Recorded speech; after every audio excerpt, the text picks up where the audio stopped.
We live? Mm-hmm. Yippee! It is the 41st millennium. Somewhere out there, the light of Terra has reached its destination, and Captain Roth finds peace at last.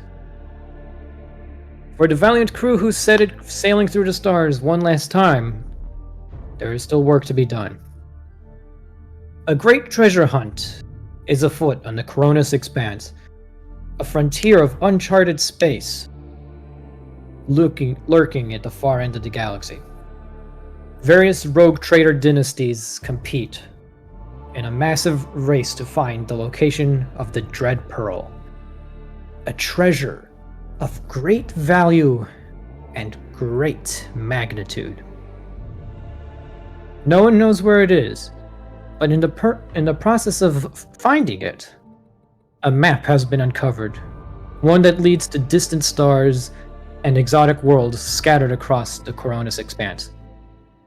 Each of these worlds contains but a fragment of a larger map that will point to the final resting place of this ancient and long-lost treasure. No one knows what form it takes. Is it a planet? Is it a gem? Or is it a terrible weapon? All anyone can agree on is that the first rogue trader to lay their claim on this artifact shall inevitably become one of the most powerful men or women in the galaxy. Right now, the Velvet Glove, flagship of the Silverwind trade dynasty, sails through the Immaterium. Geller fields holding, shutters down, and plasma drives burning a crisp, radiation-rich blue. The various members and, shall we say, servants of the Silverwind dynasty are going about their regular day aboard this mighty void ship. The Ogrins are wrestling each other in their barracks, pumping themselves up for the next fight. The Skitarii legions prepare themselves for the next march, and the various enforcers and menials of the ship itself go about their day. On the officer's deck, where the various officers and members of the inner circle of the rogue trader, Useless Grant himself, gathered. What are you guys doing? I would like to remind you all that you found some pretty sweet treasure last session. So, True. Grant is going to be using some, like a cleaning kit as he's lovingly cleaning the helmet he found, as he is sitting across from a podium that's perfectly designed for Sherman. And then I'm excitedly recounting the history of the Creeg. Your warp toad, strange and exotic being as he is, seems oddly peaceful sitting on that podium. He seems to absorb your every word, and at the same time doesn't seem to really care much for it. Mm-hmm. The army helmet that you've received, Mm-hmm. which once belonged to an officer of the 88th Siege Army of Creeg, is a very fine piece of work. Remember, you get some pretty neat bonuses if you wear this in a fight, and it looks quite visually impressive. You give it a nice polish, and it looks spick and spam, or as spick and spam as, something worn by a Creeg would look like. Oh yeah. And as I basically hold it, I'm like, damn, that's a nice helmet. And then from there, it's like, what do you think? As I look back towards Sherman, and I kind of have like, you know how people have like stuff resting on top of their pets? I kind of have like my Krieger mask resting on top of him, where it looks like the little the air canister end is like at the very tippy top of its forehead. He gives a very slow blink, like he takes his time blinking, but he seems content. As much as a toad can be, anyways. That's what he does. You say that like toads aren't ever content. They're always content. Fair enough. I assume that means you want to go next? I do want to go next. So, Cooper, you wanted in exchange for the arm, the Auspex, correct? You're muted, Coop. That might be by design. I believe Coop is texting a response or just not here. Yeah. Or unable to text a response. Cooper wanted the Auspex and I wanted the arm, and I feel like that was the trade. But if Cadmium gets the arm, he would be attempting to figure out how to put the pieces, I'm so tired. The pieces of it into his own arm. The Specifically Reese's his Pieces. The Reese's Pieces. Specifically his left, because his right is where most of his actual tech is. So he's trying to put like the pieces into his left arm, which is his dominant arm. You could always Something to figure it out. And to put it, combine them almost. you could Cooper, there we go. Cooper, Cooper. you wanted the Auspex in exchange for the arm, correct? What? The ghost Auspex, you wanted that in exchange for the arm? Was that in loot? But Yeah, go to Yes? go to cargo hold. I moved it over to cargo hold. You have the Ghost. Skitari cyber weapon, and you wanted and I have the Voidfarer's ghost Auspex. Yeah. Yeah, is it fair? I'm willing to. Okay, Poggers, I'm willing to trade. I want the arm. Do I get the hell pistol? You're getting the Auspex. No hell pistol? Oh. No. The hell pistol is built Okay. into the arm. Cadmium could Alright, give. I'll be fine with it. All right. Poggers, yeah, Cadmium's attempting to either basically put all the pieces that are in the arm into his own arm, or replacing the outer shell of the Skitari weapon with his own outer shell of his other arm. He doesn't really like to replace most of the pieces in his arms because most of it was built by someone else. So he's just like, Oh. yeah, I appreciate it. So he's trying to I combine them almost. Don't get the hell pistol. No. You get the Auspex. Very sad. Okay. Cooper, the Auspex is really good. I will now have a very high initiative. Yeah, you have a really fucking high initiative and a plus 22 awareness test, bestie. Yeah, nothing's gonna get by you. Yeah. All right. As you go about examining the Skitari cyber weapon, there's a number of things that jump up at you from looking at it. Mm-hmm. The first being that this is much more advanced than any normal augment you would find on a Skitari. And it's very archaic in design, so it's going to take you quite a while to figure it out. But there's another issue that also blocks your progress. Gaminol. Not necessarily Gamma Null, but Oh, okay, great. the Adeptus Mechanicus has a sort of taboo about repurposing certain technologies without performing proper rites. What are these proper rights? Well, for starters, disassembling something as highly advanced as this just to reconstruct it and integrate it to your own thing would be offensive to the machine spirits embedded in the arm. It's also a matter of why ruin something perfectly good to supplant your own thing. Damn the fact I'm part of an institution. Okay. At the very least, though, you could consult either one of the Skitari or any of the tech Skitari. priests aboard to figure out how to do this the way you want to. Great. I'm gonna see the tech priest because I don't want to talk to Gamma Null. He doesn't like me. You find Maybe Cadrian. you should stop pissing him off then. That sounds like a him problem, not a Cadmium problem.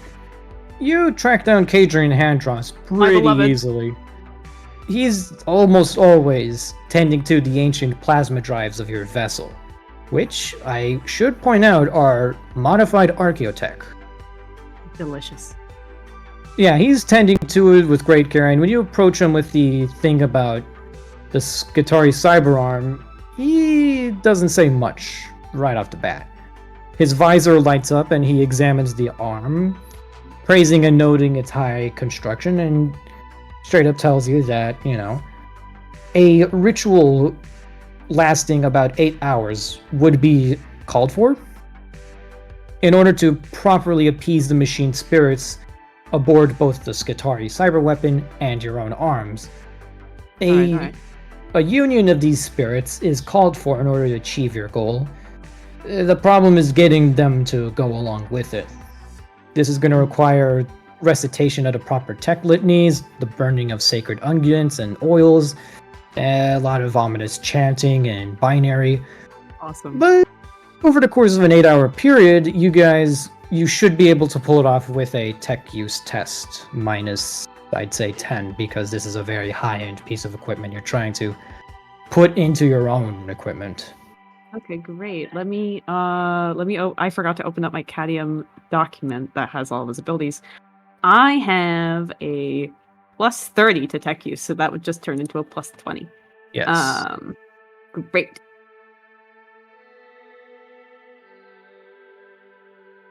I would like to choose a fate point. Wait, what do you roll? 98. 98. Oh, I'm gonna use a fate point. That's that's 60. much better. That was out of fucking plus 20. 63. 31 out of 63. Your first attempt to placate the machine spirits ends in disaster, Oh, delightful. and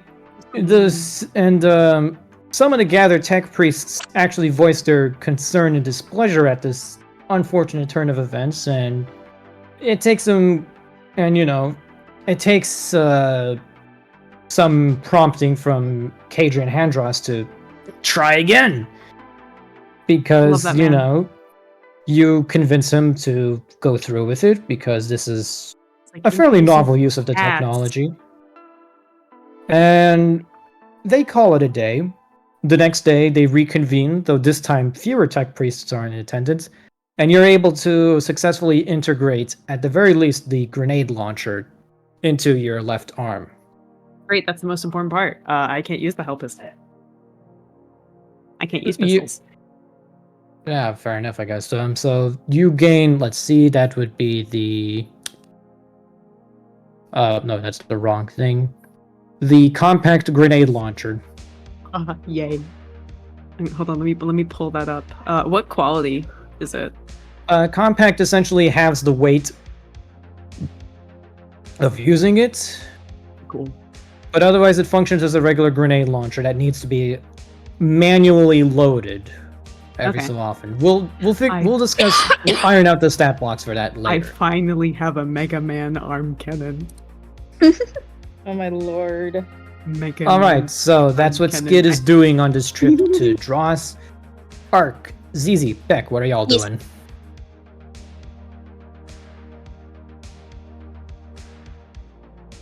Who wants to go next? Not it. Not it. Beck, what are you doing?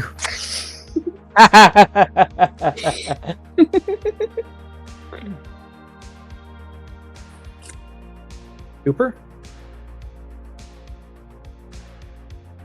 You still there, buddy?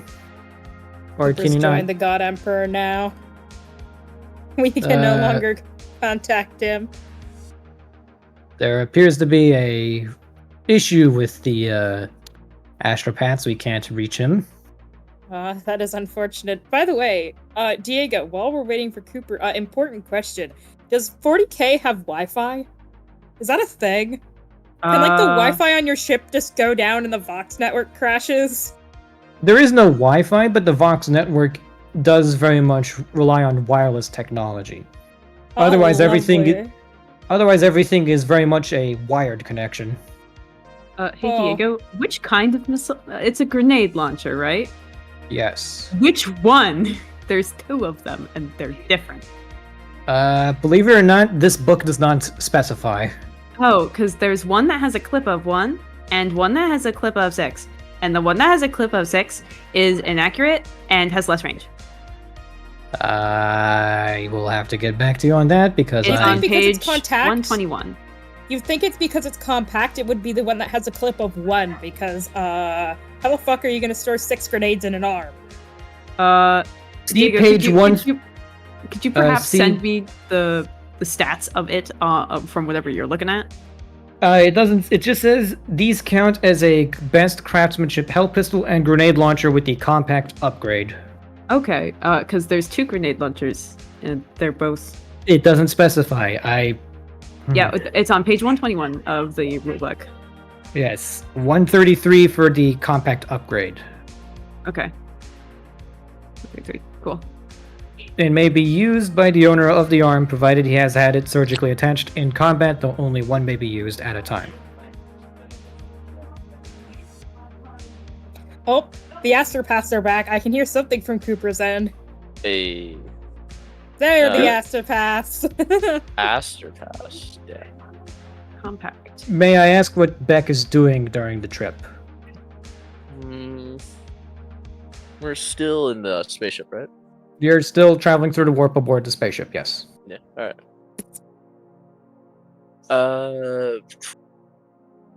I don't know.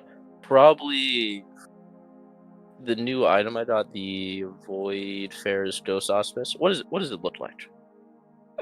It kind of looks like it's a handheld device that has a small screen, some little knobs, and a couple things poking out the end.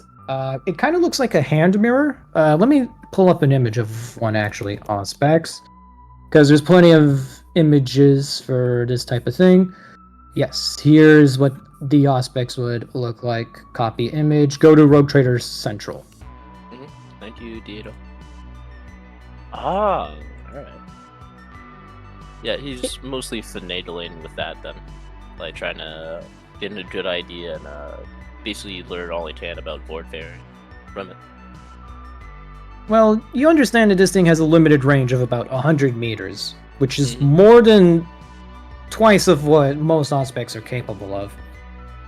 But you also notice that once you connect it to the frequency radio, to the frequency of your helmet radio, it sounds like it's constantly whispering information to you. Like, you can't quite make out what it's saying, but it is giving you some pretty useful know-how and tips on how to use it. Alright. Another thing you learn is that the signal cannot be blocked by normal materials. So if someone were to deliberately vox-proof or scan-proof a building or a ship, your Auspex would still be able to make coherent and accurate readings. Alright, so I would still get the +4 initiative bonus from it. Alright, cool. Assuming that we're not talking about weird shit like warp stuff, because that's always a possibility, but this should work for most situations. Alright, yeah. That's mostly what Bet is doing. Alright, Ark and Zizi, what are y'all doing? So you know the book. Yes, the Navis Primer. The book. Yes. Can we pretend that there's like pipettes and stuff somewhere that ZZ found? Pipettes, Yes. pipettes. I'm trying to remember what a pipette is. I'm sorry for being Sucks up stupid. small bits of It's liquid like a and little you dispense it. eyedropper. Yeah, Oh, yeah. basically. Yeah. Yeah, there's Cool. plenty of those. You just basically ask one of the you basically ask one of your attendants for one, and like, poof, right there on your table as soon as you asked. Cool. So ZZ's gonna be like sitting in the corner with the book open in their lap. And I'm assuming like you can kind of tell when it's active, even if you're not actively using it. Right? Yeah. Does this make sense? Cool. Sitting in the corner with a little pipette and a vial of blood that they got from completely somewhere normal, we promise. And just testing how many drops of blood it takes for it to become active. As soon as the first drop hits the book, like there's a very bloody, like you know the inside of the cover of a book. Mm-hmm. You find which one is very, pretty much bloodstained. Mm-hmm. The minute a single drop of blood hits that page, you feel the book sort of hum to life. Because an important detail to note is the cover of this book has a sort of inert gemstone inserted into it. And as soon as blood touches it, the gemstone starts to glow a sort of purple. And pages you do not notice seem to appear out of nowhere. Like as you start to turn the pages, information you didn't see there before appears. And some writing actually becomes fully legible, as if the blood made the ink appear on the page. Purple glowing stone, you say? It is cut in a hexagram. Can I compare it to the other purple glowing stone that I have? You do, and they are very different God damn it. things. For starters, Okay. the one embedded in the book is gilded with some gold foil to keep it in place. Mm-hmm. And it looks like it's been cut down from something much larger. Mm-hmm. And for starters, the purple is a completely different shade. Yeah. But you do get the hint that the more blood you pour into it, the more knowledge is made available to you. Because right now you have access to... Because right now, your little offering to the book gives you some pretty choice information about certain back alley routes through the warp that can at the very least cut your travel time by a couple days at most. You do not have access. You don't have access to, say, specific systems or planets, and you get the feeling that more blood would be required to access more knowledge from the book. More blood equals more... Hello there. No. D&D. Yes. No. Thank you. Anyway. More blood equals more information. Got it. Cool. There's also the matter of whether or not offering your own blood would fully rouse the book.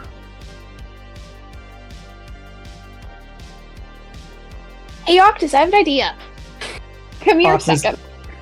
Octus is unfortunately still in the tower navigating the Damn it. ship. Mm, But, you could always ask him when you guys enter real space. that's true. Of course, your attendants stand off to the side of the room, awaiting whatever further commands you have for them. Out of context, I completely forgot that I have those. They kind of stand there invisibly until you tell them to do something. There.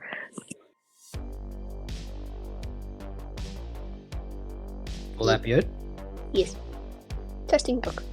Arc. Okay. Two things. First of all, Tam and I ironed out that given he has the funny book, we were gonna have me take the needle pistol. So once I get Yes. access to my character sheet, I'll add that in. You have access to the... Let me double check the cargo hold. The compact needle pistol. It's a very nice piece of work. Gold detailing, solid black. It has this very nice staghorn wood handle. Mm-hmm. And because it benefits from compactness and is in fact, the weapon of choice of assassins and information gatherers, this thing suffers a -20 penalty to find it if you try to hide it on your person. Okay. So this is basically a holdout weapon. You can sneak past people if they can't find it. Alrighty. So Ark is basically gonna start to try, because like a lot of really highly specialized weapons like this, with the exotic property, it doesn't fall under universal weapon training. No. So Ark would probably basically be, like checking the loading mechanism, basically familiarizing himself with it for, to start trying to learn how to use the fucker. Because it's not exactly your normal weapon. No. This is the weapon of choice for assassins across the galaxy, at least within the Imperium. And Yeah, one that- thing, their and one thing sniper that kind rifle of, counterparts. yeah, and one thing that really kind of throws you off is the fact that this thing produces very little recoil to the point where you don't even notice anything. Because even the most tame of stubbers and revolvers produce some degree of recoil, and lasguns, famously known for not producing much recoil at all, almost negligible in fact. The fact is that it is still kind of jarring because they're used to weapons used by the Navy that produce lots of recoil. You know, bolters, meltas, shotguns, that type of thing. It's very tricky to getting the hang of the recoil. And there's also the fact that this thing has a very small effective range. 30 meters, yeah. So you try and the trajectory of the projectile as well as the bullet drop of it, it's very much not something you're not used to using. And at the very least, finding enough munitions to, supply yourself with it is demanding. You have a small onboard munitions plant, but they're trying to wrap their heads around on how to supply something that isn't normal ordnance, shall we say. Mm-hmm. But, it fits comfortably in your hand. You're getting the hang of, drawing and stowing it. Unfortunately, it didn't come with a holster or anything, so you had to find a holster on the ship that would fit this weapon. Yeah. But, you're getting there. Next level up, you'll probably be able to... Wait, what level training do you get exotic weapons at? Next rank. Yeah, so next rank, which is coming up soon, apparently. I need to Oh. double check that. Funky, okay. Okay, so everyone's still here? Yeah. Yes. Yeah. Okay. And then, So... Oh, you're saying? after basically, before we exit the warp, Art kind of basically contacts wherever Grant is. I'm assuming he's in his, quarters, given he has Sherman on a fucking pedestal and is polishing a helmet. I was actually thinking that he was on the bridge. Okay. Oh. But that's for you to determine, Diego. Would I be on the bridge or would I be in my quarters? By now, you're probably on the bridge. Oh, okay. Because we're assuming that you were polishing your helmet the same time Skid tried their first tech communion with the arm. Oh, so this would be on a different day, so I would have my nice, Yeah. neatly polished mask at my hip. Yeah. Yeah, the helmet fits you pretty nicely. It just needs some minor adjustment of the straps on the inside, but it fits you pretty good. Alright. So yeah, you're on the bridge, just, on the big chair, looking down at your numerous officers working the bridge and manning the auspex, the auger relays, just, mulling about. All of them, trying not to screw up now that the boss is watching. Ark, you find Grant on the bridge. Art kinda, basically, walks over to Grant's side and kinda looks over, watches the officer's work for a second, and then lowers his voice and kinda mutters to him, "Lord Captain, I believe you owe me a drink." And then from there, I'm just kind of sitting there looking at a couple of reports, and I just glance up. Oh, yes. Yes, Ark. You are correct. As I basically do, like like how you kind of like do like a fist pound on your solid on your chair. As soon as I do that, immediately there's like a compartment pops out of my chair, and I reach in and grab in the beverage. Inside the same compartment, Ark, you can see there are several magazines of ammo, a pistol, and some glow sticks, which are the 40k equivalent of cigarettes. It's the drug compartment. Well, he also has a gun in there. Well, yeah, but what self-respecting rogue trader doesn't? That's true. So, as soon as I do that, I grab the beverage and I go, "All right, yeah, let's go." All right. As you two head off the bridge, the trade colonel is walking in at the same time you're going out, and he says, Lord Captain, I wanted to give you an update on Master Octus's progress. He says that we'll be reaching Zaith within 2 hours. Zaith? My apologies, I misspoke. Dross. Sorry. It's the warp. It's been playing tricks on me ever since we entered the Immaterium. It was definitely a rough entrance. It wasn't as stable of a connection as I think Octus would have liked. But it comes with the territory probably of being in the middle of nowhere in an asteroid belt. Yes. Well, either way, Master Zava has asked me to inform you all that 2 hours' time will be orbiting Dross. Hopefully, it'll be a less eventful entry to real space. All right. I shall leave you two to it. Out of context. Yes. The internet is working. I need to switch to my computer real quick. Okay, we can give you a little bit of time. Like I'll do the 2-3 minutes for me to boot up my computer. I'll be right back. Okay.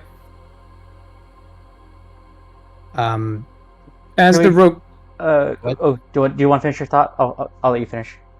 Yeah, as you guys leave the bridge and the trade colonel walks in, one of the shipmen just says, "Trade colonel has the deck." Sort of like they always announce who's top officer. Like there's just a guy standing by the door to announce, like, XO has the comm. It's the trade colonel today. Got it.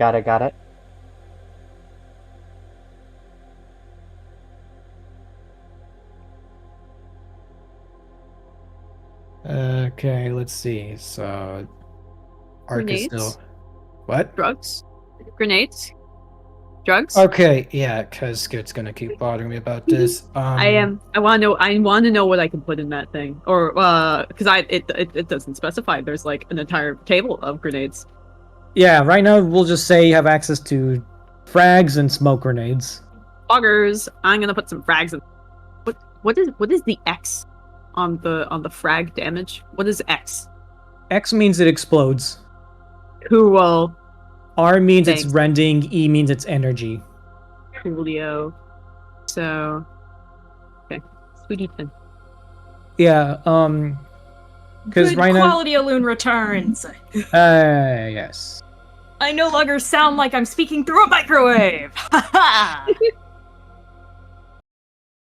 Okay, my laptop mic quality isn't that bad, but whatever, I don't care.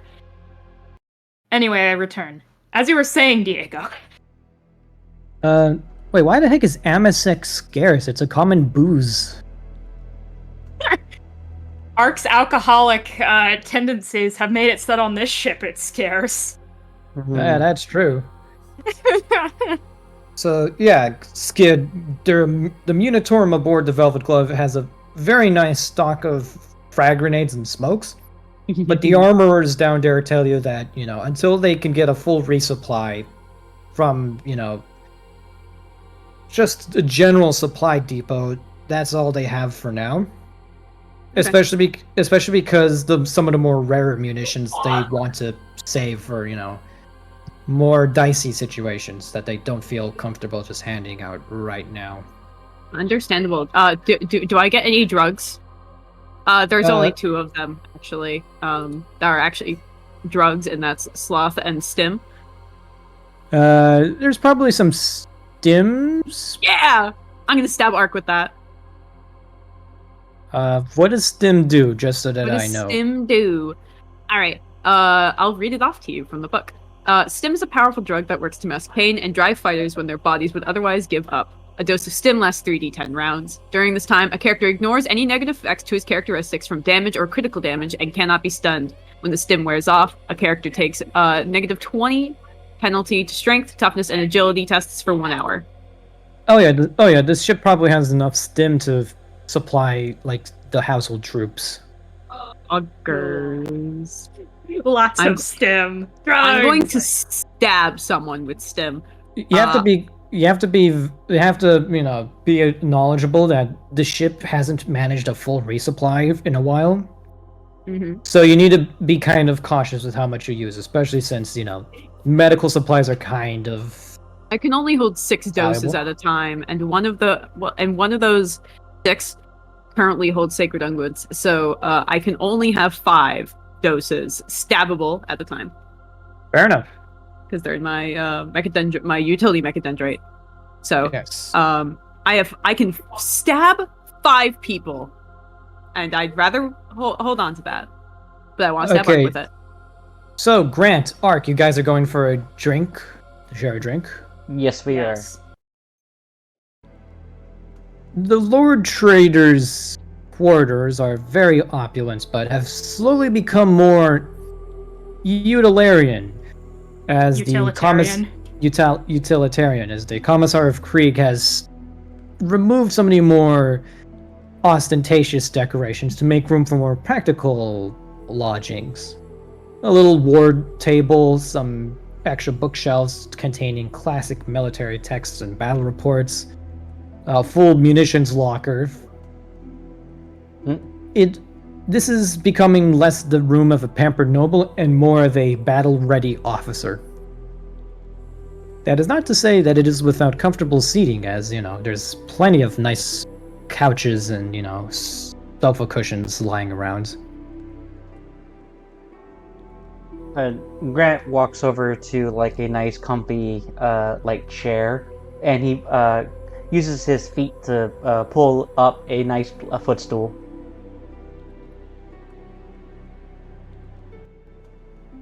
Just kind of sits down across from him and does not, in fact, pull out a footstool.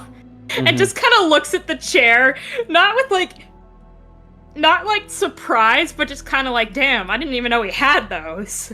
Grunt found this in one of the cargo holds. We were thinking about using it for trade, however, I figured it'd be a nice place to have the diplomatic discussions with potential allies or enemies. So, Fair enough. as I begin to pour you a beverage, I only pour about half, and then I give myself one as well, and I reach over and I try to hand one to you. Art just kind of meets him halfway so that he doesn't have to like lean over the table and just kind of takes it. Thank you, sir. In these quarters, you may refer to me as just Grant. Grant, then. Sorry, old habits from the Navy die hard. I understand, and it's an army man, so you probably are very well informed on matter of protocol. Oh, trust me. It got beaten into me rather literally within the first couple weeks. I've just been doing my study, hence all the new books. Ah, fair. I'm surprised, honestly, at just how many books they're able to keep aboard the library in this ship. Honestly, there's almost seems to be an entire deck just dedicated to it. There is, but I keep the most precious ones by my bed.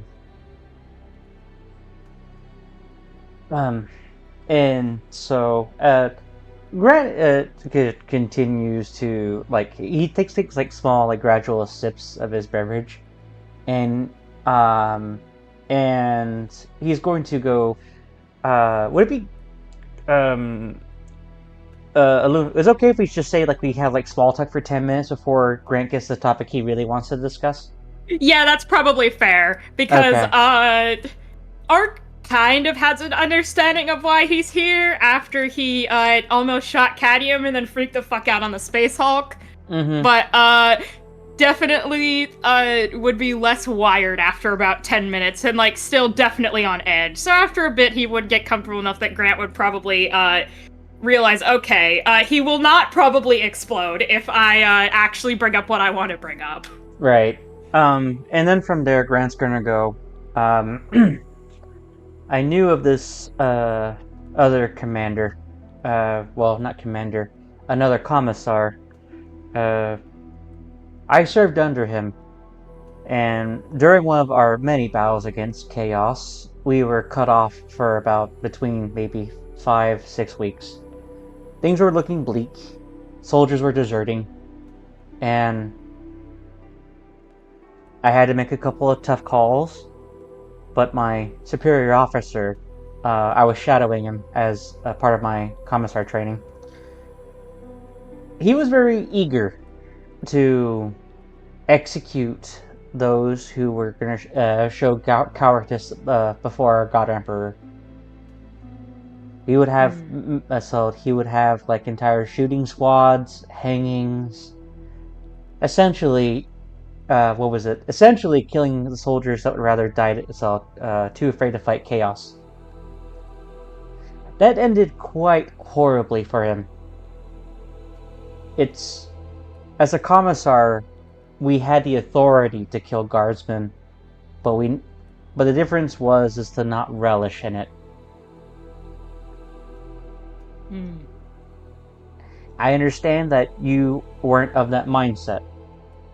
Something severe happened to you in the past, and you might have been reliving that moment of your history.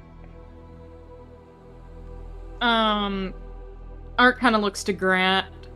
There's a lot of random void stations around the Calixtus sector. Let's just say I happen to be forgotten in the deepest depths of one for about a year before the Imperium finally decided, or I shouldn't even say the Imperium, before the commander running the place finally realized that they should probably get me out of there because they were taking more hostages. Mm-hmm. Because I observed two instances. One, a very briefest mention of losing control of the Velvet Glove and leaving us stranded. And the second instance was us being stranded on the planet. I noticed you become increasingly on edge. You'd be correct.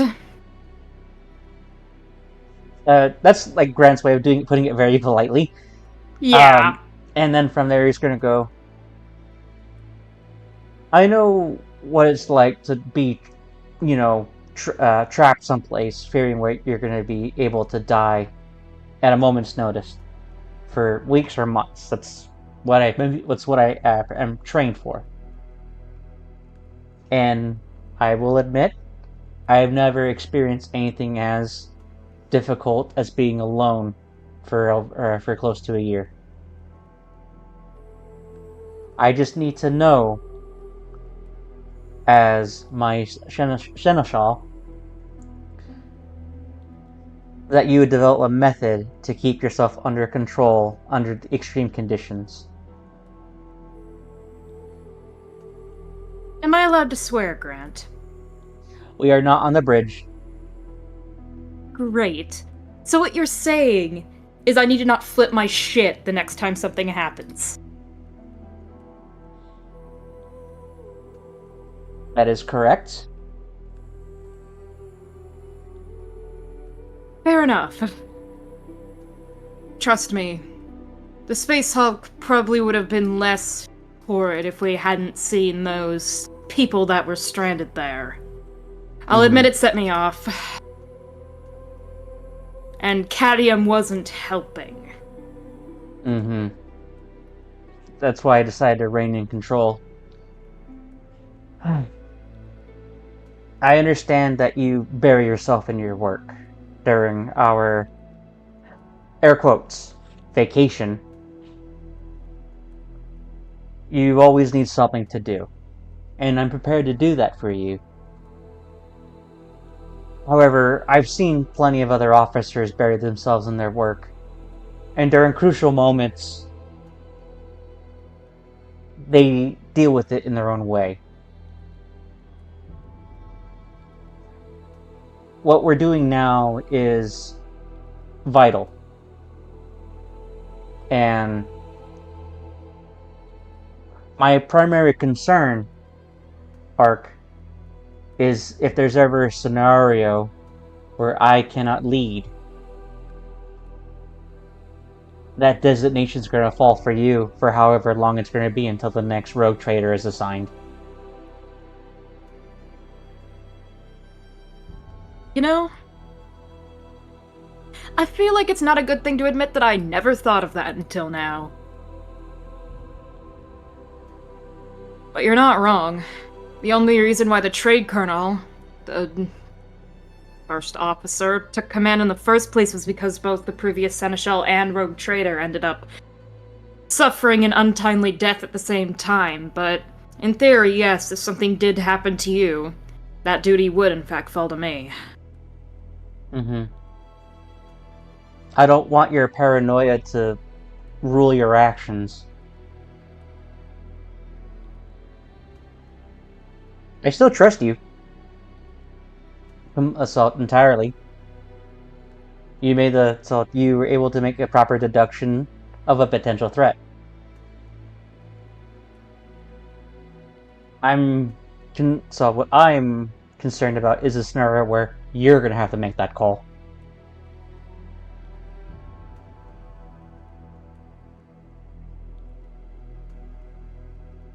You know,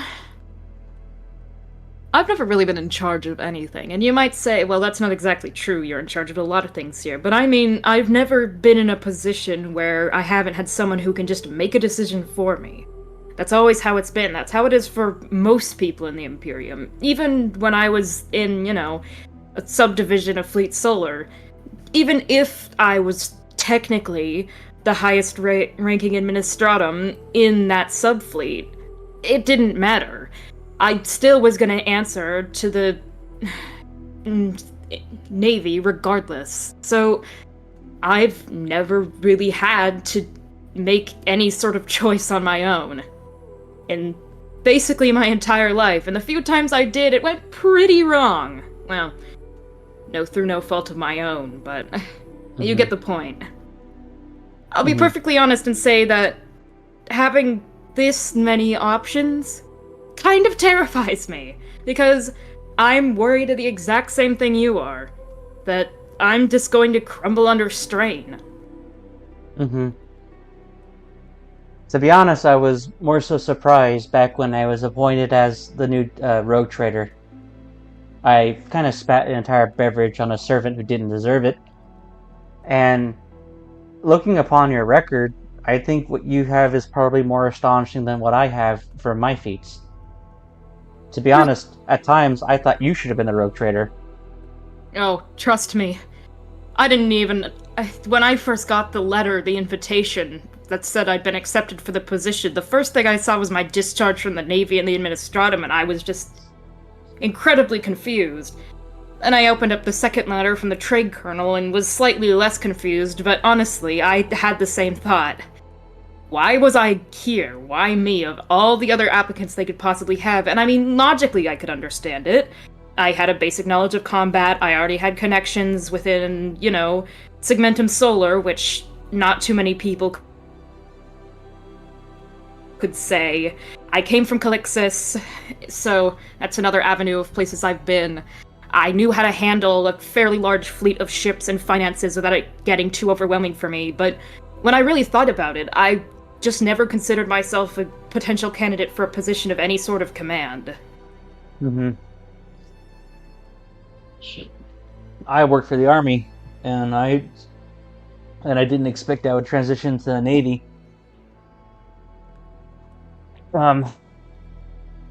So I understand your capabilities as an administrator, and we both know that it's a numbers game. We gotta know when to sacrifice the life of others for the benefit of the whole. The Emperor knows that. That's a lesson I keep trying to teach myself and remind myself the importance of it. One of the first things that, well, when I first left Scintilla, that was one of the first things I very quickly learned. And of course, I always kind of had in the back of my head, even if I was sheltered from it for the most part. Mm-hmm. Though it was more the strong survive and the weak become corpse starch. Mm-hmm. However, it wasn't until I was actually, well, void-bound for the first time when I really realized just how many people will be sent off to their deaths because, frankly, it's the lesser of two bad situations. Mm-hmm. So, I just wanted to reach an understanding with you. If you ever feel like that's going to be happening to you again in the future, let me know in advance so that way I can know to help mitigate the situation. Understood. I'm concerned with that encounter with this with that Zeno, the Sorrow of Twilight. I didn't recognize exactly what I was talking to until he left. It was more of a... I spoke without thinking because I was sort of in shock than really considering the fact that I'd just accidentally given my name and heritage to a solitaire. Which, now that I think about it, is a serious problem. One that I'm not going to be able to rectify on my own, because frankly, that thing could dismantle our entire ship. Right. So, last thing I want is to lose a capable warrior and and tactician such as yourself. Whatever this being sees in you, I feel like it's utilizing your trials that you've experienced against you. No, I have no doubt about it. For one reason or another, I've caught its interest, and that's not a good thing. I didn't ask to be interesting to it. Honestly, I have no idea why. Given that Sorrow of Twilight creature was an Eldari, I'm surprised he didn't just demand the soulstone in my pocket and then leave. Because I'm sure he could tell that I had it. However, he didn't even mention it. He just asked for my name, recited, Harlequin poetry, and disappeared to God Emperor knows where. Begs the question of why he was even there at all. What was he doing amongst, the corrupted version of his kind that all Eldari have just despise? All we know is that there are interesting beings looking for the Dread Pearl. I guess it found what it wanted. An opportunist. Fortunately.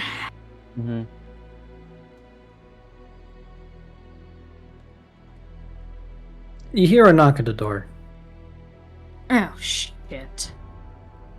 So I put my beverage aside and I stand up and I walk over. I open it. It's one of the enforcers normally positioned outside your door. Lord Captain? Yes. We are exiting into real space now, but Auspex has detected something that you probably should come and check out. Alrighty. Art kind of mutters under his breath. If that thing has showed up just to make an entrance because it's been watching us, I'm going to pop a blood vessel. You and me both. Is your seneschal alright, sir? And I go... I look at him and it's an extension of that question. Grant gives you a look and he goes, "Are you alright?" Ark just lets out a long sigh. I'll be fine. Let's just hope on this next planet there are no more interesting surprises. I'm all for interesting surprises, but hopefully not of the marking me for death nature, you know? Or anyone else here for death. We had a few beverages. He's more than ready. I'll be there in a minute. Yes, Art sir. kind of gives Grant a finger gun. Touche. As the door closes, Grant's just gonna go, alright. Let's go make the God Emperor proud. Well, yeah. It's the least we can do out here. I need everyone to turn to page 49 on the slides as we... I need to get on the slides because I didn't have them open due to the fact that my freaking internet had a stroke right before we played. That is always a shame. But yes, everyone on page 49 of the slides, please, if you will. I forgot to have my slides open. Bingo, capybara, dragon, and anteater. Let's see, which one am I? I am dragon, apparently. It looks like a snake. Dragging these nuts. True. Alrighty, page. Alrighty. Diego, I think it's really funny how over the last 2 locations we visited, Cadium learned he was marked for death, and Ark is just assuming he's gonna get fucking nuked sometime in the next couple of months because he stared a solitaire directly in the face and only realized afterwards what he'd just done. So he's The two fully of them are expecting not to get vibing. nuked. As the ship slowly exits the warp, Grant, Ark, when you guys get back on the bridge, it is a flurry of activity as everyone is rushing to battle stations. Oh. What now? Ark kind of looks to Cadium. What's going on? What did we miss? Cadium kind of shrugs. I've Cadium! just been working on my. I've been busy. Ark looks over to where to locate the trade colonel. The trade colonel is at the command throne where Grant normally sits. Lord Captain, Seneschal, we have a situation. Alrighty. Yes. We've transitioned into real space approximately 5 marks of the chrono ago. Unfortunately, we are not the first ones here. Oh, lovely. What's the problem? Lord Bastille has blockaded the planet. Interesting. At least it's not Xenos. As you guys look on the holo map, you see that there are 3 ships in orbit around Dross. All of them Imperial of make. 2 of them appear to be no more than simple light raiders, but the command ship is a modified Firestorm class frigate. Oh, fuck! Sorry. The trade colonel walks you guys over to your main battle stations. We've detected and identified the lead ship. We've identified it as the Aberrant, one of the many ships a part of Lord Admiral Bastille's flotilla of ships. A lesser warship, of course, but unfortunately, it's assumed defensive operations around the planet. Knowing the Admiral, he couldn't bother to come here in person, so he blockaded the planet. We've detected no activity so far, but we haven't made any attempts to hail them, and they haven't made any attempts to hail us either. So there's a mutual understanding that there's more than just his forces on their side, and that we both know we're here. The other's here. However, no one's made any contact yet, correct? We can assume that they've already detected our presence in this system. However, we haven't been able to verify whether or not this is the only deployment Bastille has active in the region. Oh, lovely. Considering the fact that I'm sure each of his ships are fitted with a substantial amount of astropath communication, we can't be sure if they're not going to hail other parts of his fleet, correct? As so far, our Master of Shadows has identified a rather interesting bit of information regarding Lord Admiral Bastille's operations. Namely, that he's deployed the entire flotilla to follow him in his search for the Dread Pearl. The remaining assets he doesn't have are cordoning off potential sites such as this. It is likely that he has left this defensive component here so that ahead of his actual arrival in the system, he will have established full dominance over the system.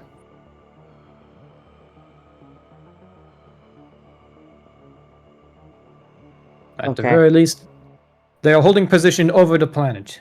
Shall we attempt to hail them? Yes, and before we get started, I basically turn on the comms for our gunners. I go, gentlemen, start preparing anything in case anything bad happens. I'll do what I can to help mitigate the situation. And then from there, I go, ZZ! Yes, Captain. There's a new gunnery chair. I point towards it on the bridge. Oh. Party time. Ark basically gets in contact with oh god, what's his name? The head of the Mechanicus. That's not Cadium. Hadrian Handross. Hadrian Handross. Adrian Handross, my beloved. I love that man. Ark basically basically contacts Hadrian Handross. Prepare the Mechanicus in case we take fire. We don't know whether or not we're going to have an engagement with Bastile's forces, but I'd like you all to be prepared just in case. The heavily synthesized and deep mechanical voice that responds says to you, "The Mechanicus stands ready. May your labors be efficient and fruitful, Seneschal entity." Yours as well. He basically turns back to Grant and just gives him like a nod of, alright, we're ready. Ark can hail the enemy. Oh, okay. Ark is only slightly drunk. It'll be fine.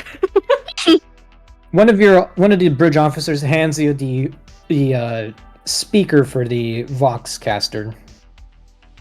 Okay.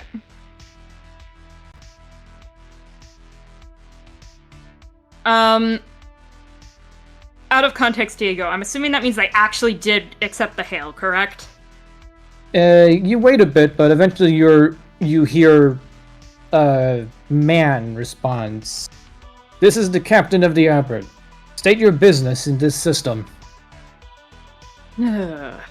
Ark just kind of like rolls his eyes. Seneschal of the rogue trader Silverwind Dynasty. We have no business with any planet in the system other than Dross, which you appear to be currently blocking the ability to land upon. Silence, and then the voice responds. "This system is cordoned off by the authority of Lord Admiral Bastille of the Bastille Trade Dynasty. Turn around or we will be forced to open fire. We have standing orders to use lethal force to prevent any access to the planet below." Looks over to Grant and basically temporarily mutes his mic. Does the equivalent of muting his mic on a Vox network. It kind of looks to Grant. Well, Bastille be damned. He kind of looks to Grant. We got two options. Get the fuck out of here or shoot them down so that their ships become part of, the sacred holy scraps of the planet below. And frankly, I think given that we already spent, a week or two getting here, I know which option I'd prefer. Mm-hmm. And then, so I'm gonna go, oh. I propose to fight it out on this assault on this part of space, even if it takes an entire year. Art clicks back on the Vox network. Well, unfortunately, deployment of Bastille from the Bastille Rogue Trader Dynasty, we spent too long to get here to just turn around. So, do your worst. Ark basically cuts the communication and signals, and basically boots up the Vox networks for the entire ship. Attention everyone, we're going to be engaging in combat shortly. Gunners, at the ready, Mechanicus, obviously you're all primed, and the rest of the crew, hunker down. And I also say into Ark, it goes, also tell the repair crews to be on standby. Ark kind of looks to Grant. Already did. Good man. ZZ. Yes. Then from there, I just kind of glance and I go, do your worst. Gladly. as this is He's going gonna on, like I'm sit just down and grab imagining. the tablet. I'm just imagining like all of our cannons begin to rotate toward toward the enemy ships.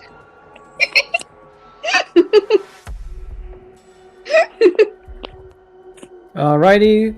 So let's see. Just to double check initiative for space combat.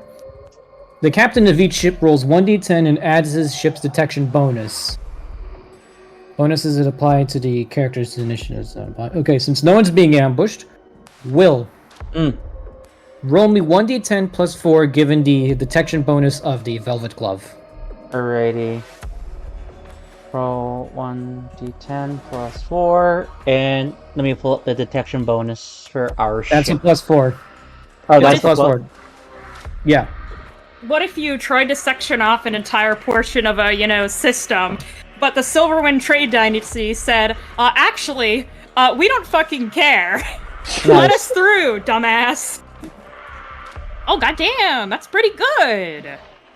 1d10. These guys only have a detection bonus of 10. Wow, they each have a detection bonus of 1.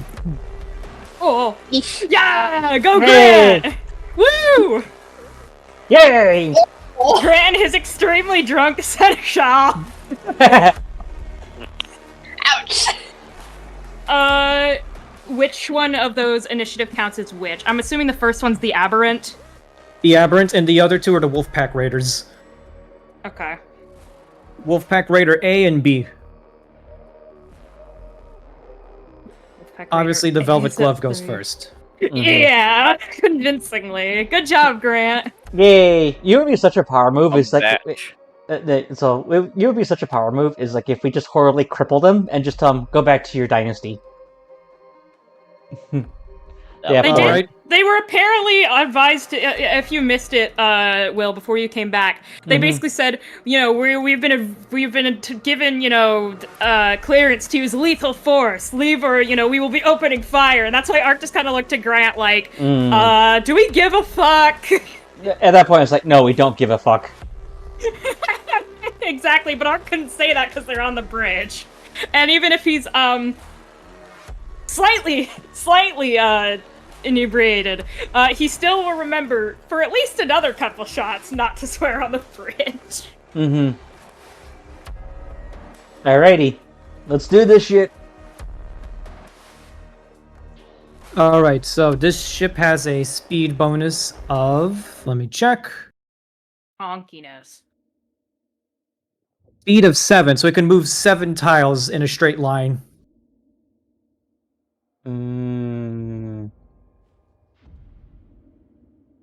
Okay. Becca's piloting, so that'd probably be his job. Yeah. So whatever we do is going to be an adjustment of how he flies us. Do a double swoop. So, Barrel. it is your turn. What would you guys like to do? Barrel roll. No.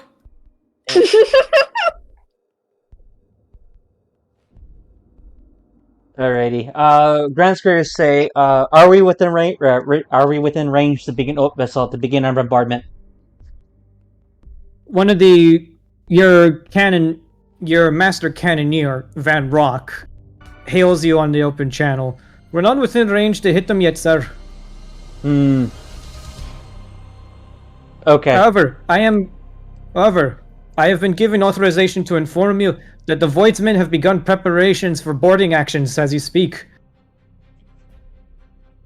Oh!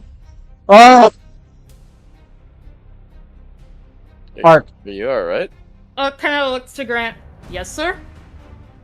you have the bridge. As Grant stands up and he picks up his plasma pistol.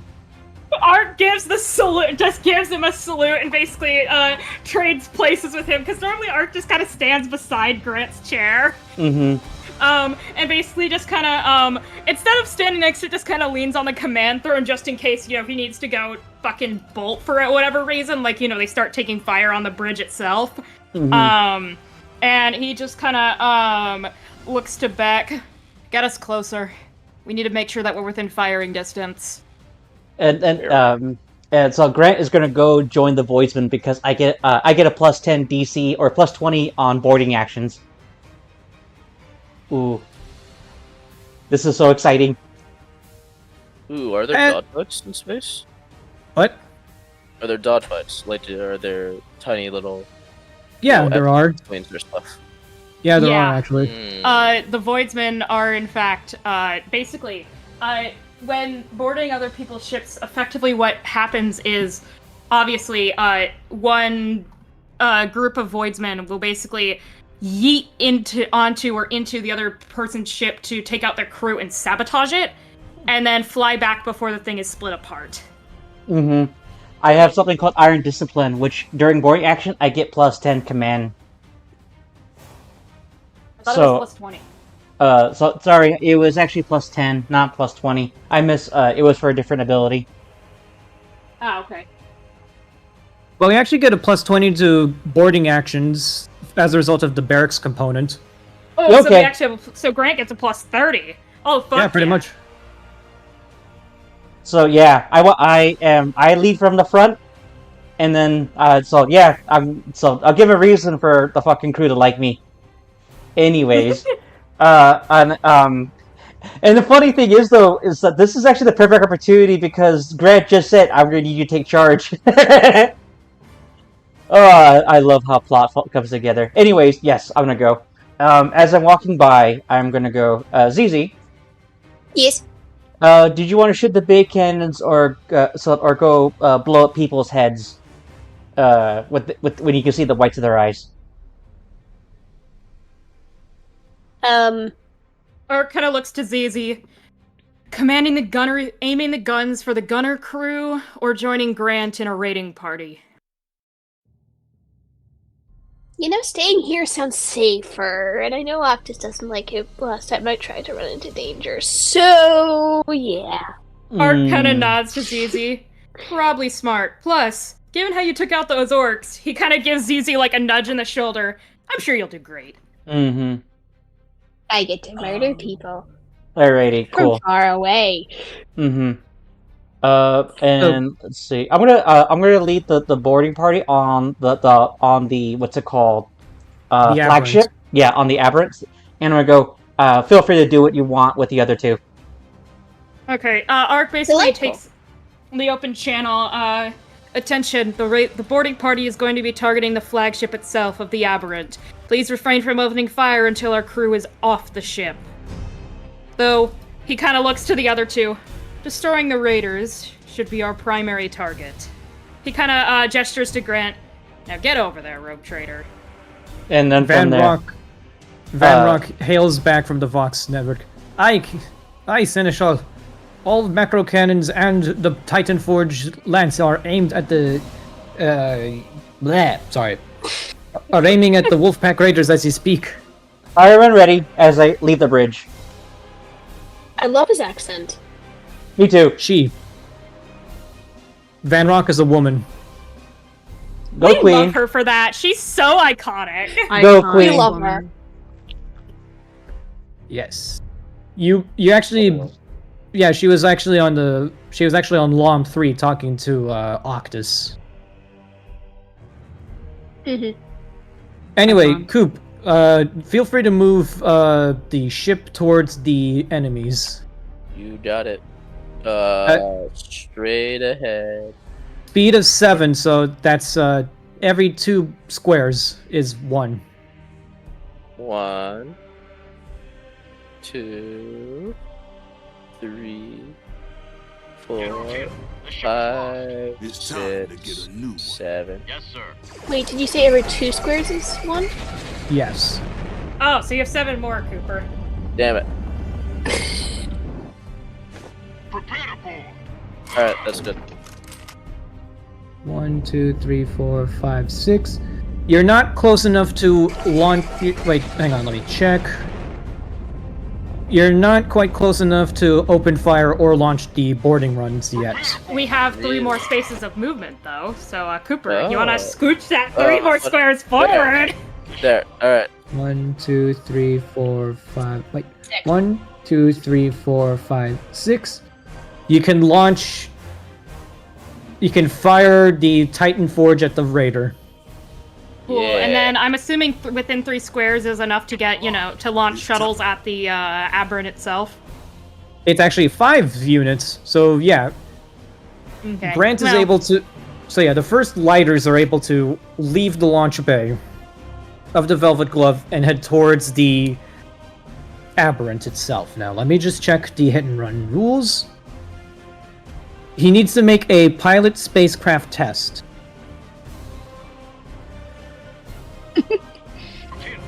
Alright.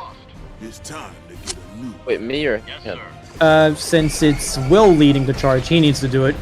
Okay. Oof. What is Will's pilot spacecraft value right now? I do not know. Let me pull up my character sheet right now for you, buddy. Yeah.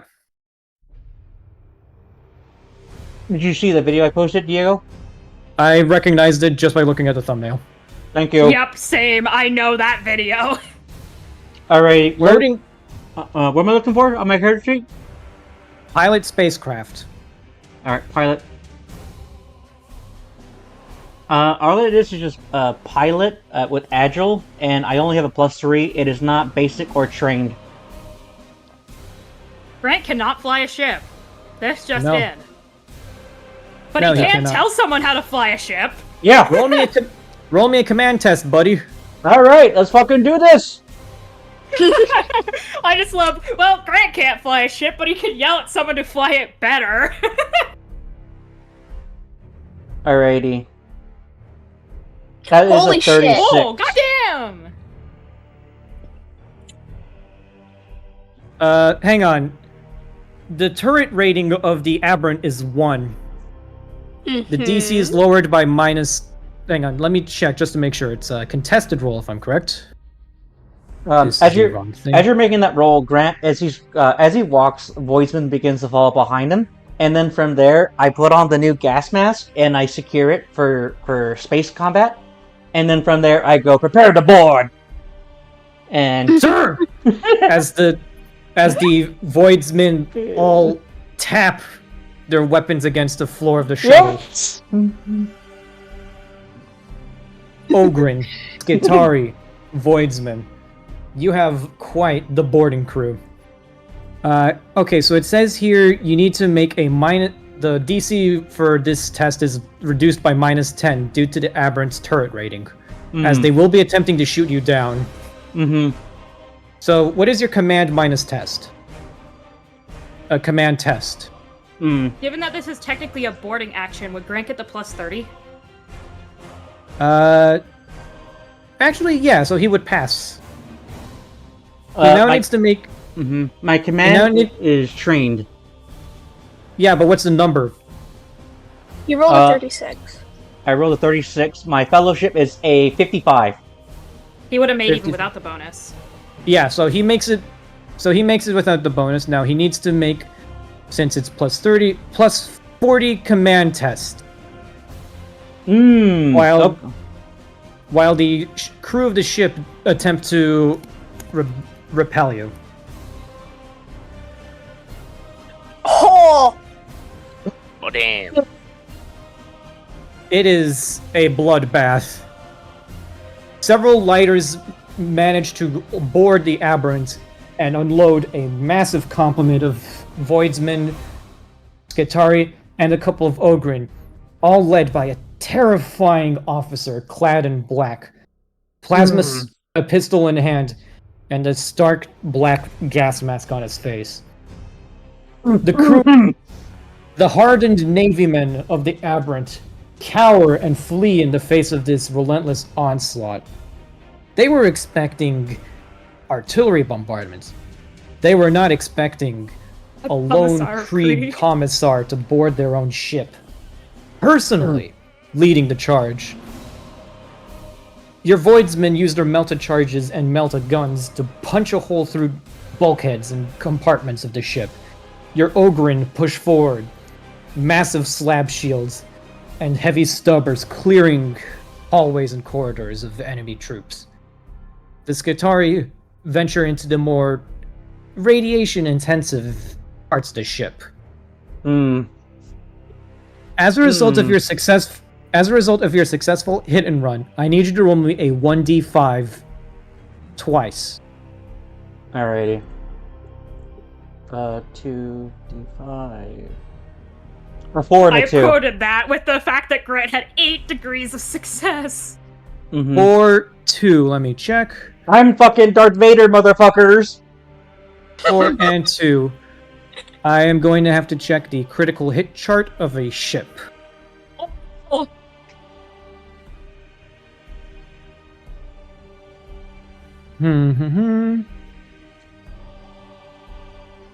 That is not... Thrusters damaged. The aberrant is crippled, venting randomly and leaking fuel. As a result of the sabotage, Grant has rot on the ship. Oh, fuck, dude. That means they can't go anywhere. They're stuck. I need to roll a 1d10.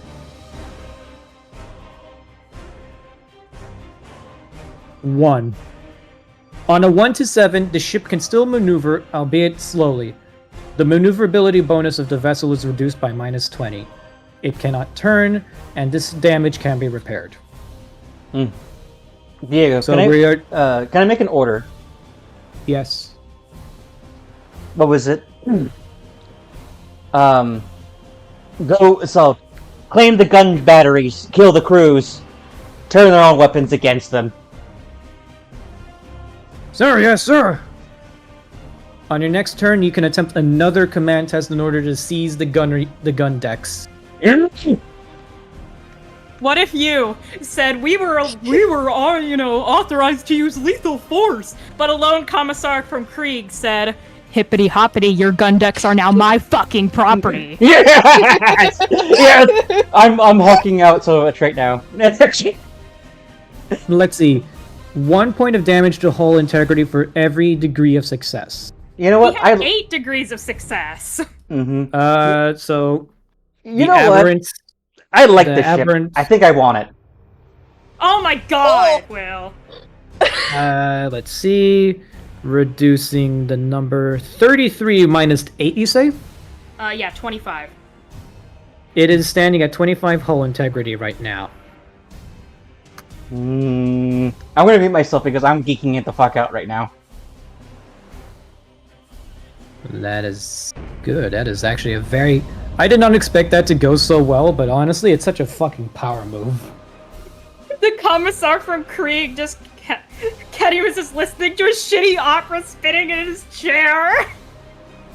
Alright, I need someone to fire the Titan Forge. I need someone to make me a ballistic skill check. I'm assuming that's me. I was gonna say, Art kind of looks to Zizi. Zizi? Shoot. Yes. Let's see, you have a +5 to... you have a +5 to ballistics bonus as a result of the command bridge. I do. Yes. It's time. Cool. Your ship has some pretty good stuff on it. Yes. That is a 62. Yep. That it is. So, yeah. That... 1, 2, 3... Misses. 4, 5, 6.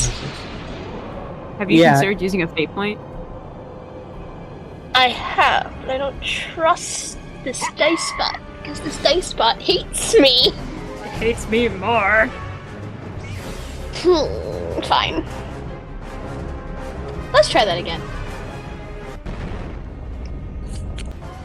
Damn, I was ready to spend a fate point to reroll that. It's time to get a Well, that's a lot better. What is your ballistic skill +5? Give me a second. I get 46. That is 3 degrees of success. Diego, is there any way I can grant a bonus to make that 4 if gun damage for cannons works the same way as it does for guns? Wait, you said it was 3 degrees of success? Mm-hmm. That's a crit. Oh. Titan Forge Lance Artillery requires 3 degrees of success to land a single crit. I need you to roll me a 1d10 +4. Yes, sir. Okie dokie.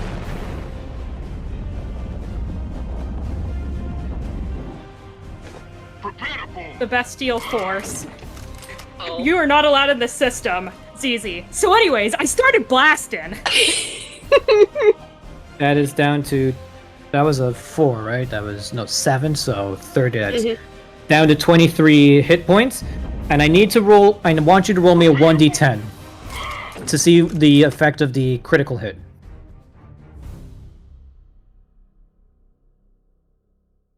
Why did it not work? Oh, there it goes. Take a second. 7. Something... It's a Surly Tech Sprites. Let's see. Wait, is it 1d10 or 12? Shit.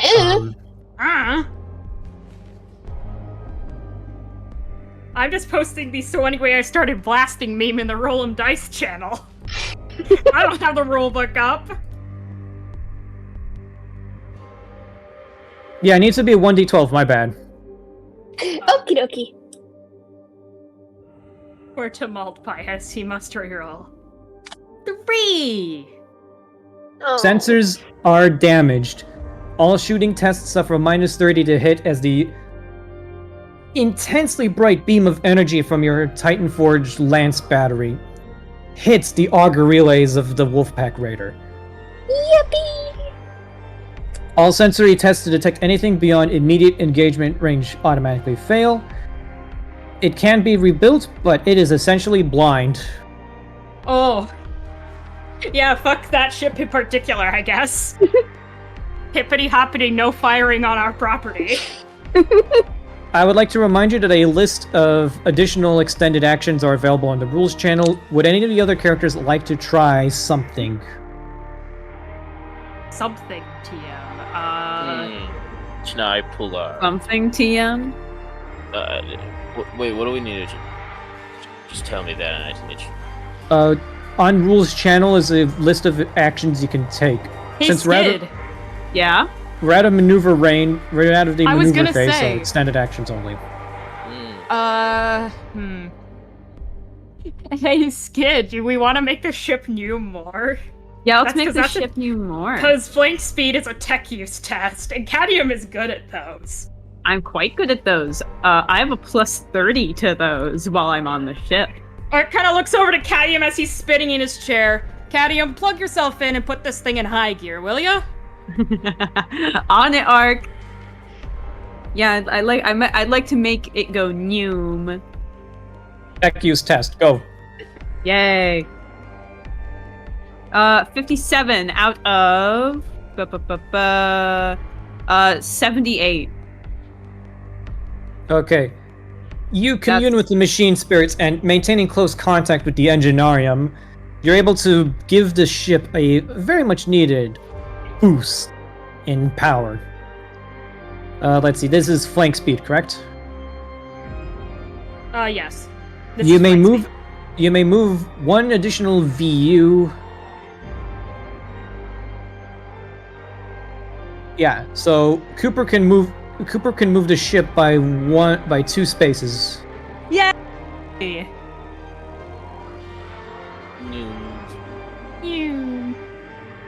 You're much closer, and your macro battery cannons can open fire on the Aberrant. The Aberrant only? You're not quite close enough to hit the other Wolfpack Raider, but one of them's already, like, badly wounded as a result of being blinded. Can I jam the communications of the Aberrant so it can't signal for help? Let's see. Jam communications scan. tech use stops the target from sending Vox signals. Which one is this? Jam communications. Right, jam communications. That would be a tech use. I can do that. Let me pull out my funny, silly, goofy dice. It is a minus 10. Oh, that's really lame of it. They shouldn't do that to me. They should just, like, let me succeed. Okay, let me check my tech use. I'm 99% sure it's trained because Arc goes burr. Aha, yes it is. So I need to roll below a 32. 31. Oh, I have no degrees of success, but 31. Out of 32. I think that technically succeeds. You pass. Niche for real, for real. You, knowing an old trick from the... You learned an old trick from the Navy on how to jam communications. So you're able to rig the Voxcaster net to flood the Aberrant with garbage trash signals.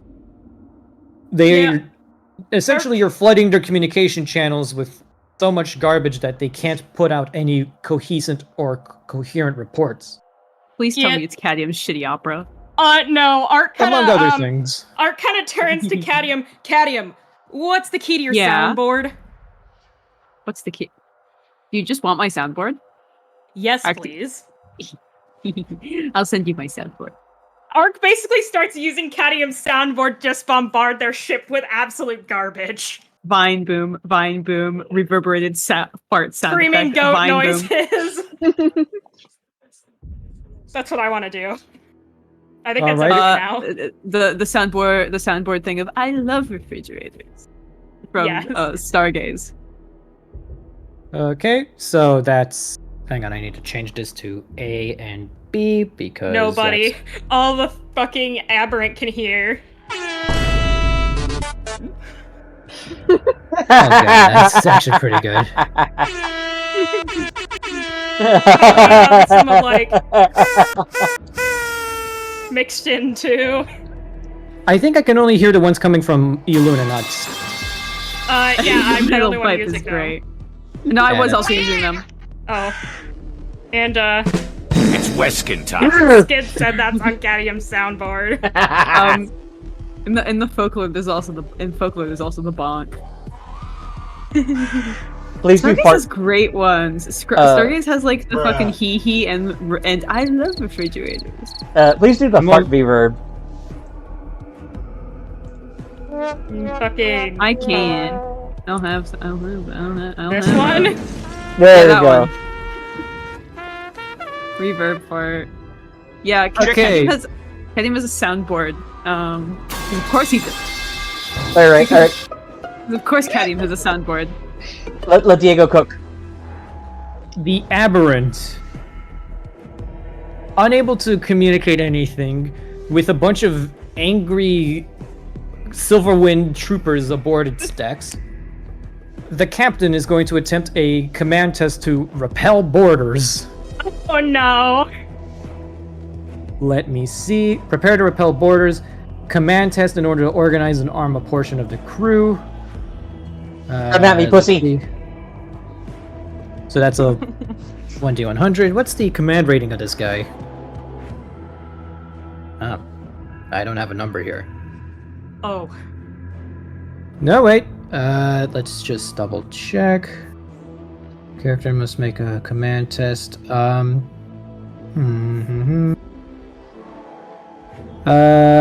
Let's see. I'm gonna roll a 1d100, and we'll see how that goes.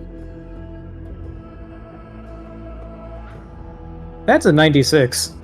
Oh. I don't think he repels any borders. So fun fact about Lord Admiral Bastille. He runs his rogue trader dynasty as if he was still in the Navy, which means he's still running on Navy rules. Oh no. Unfortunately, not everyone got the fucking memo. And many of his men are fleeing rather than facing the angry horde of Silverwind invaders. I mean, how many Imperial Navy men would shit their pants upon seeing a commissar from Creeg just menacingly walking towards them? Because it's probably a lot. Here's the thing. They're Navy. They didn't expect an army guy to show up. Exactly! Like I said, how many of them would shit their pants just seeing a commissar from Creeg walk up? He's, Sheer intimidation factor. now let's see. As a result of being crippled from the earlier boarding action, let me check. Engines crippled. No, it wasn't engines crippled. I believe it was thrusters damaged.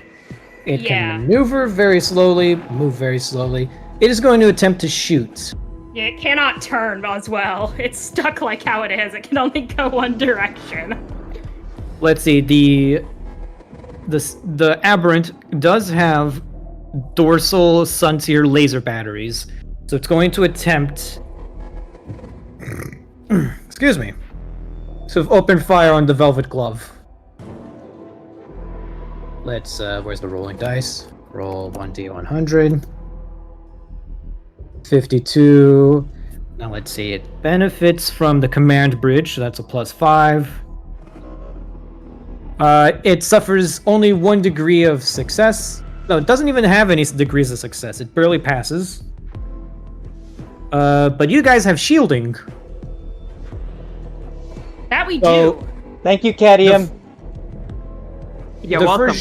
The first shot of the bombardment is absorbed by your vessel's void shields. As a result of that, it's unable to do anything to harm your actual ship. It is going to try and move here, get back to regular position, and it's going to move over here, positioning itself for a broadside next turn. Okay. Moving on, Raider A, the one that is blinded. It can't sense shit.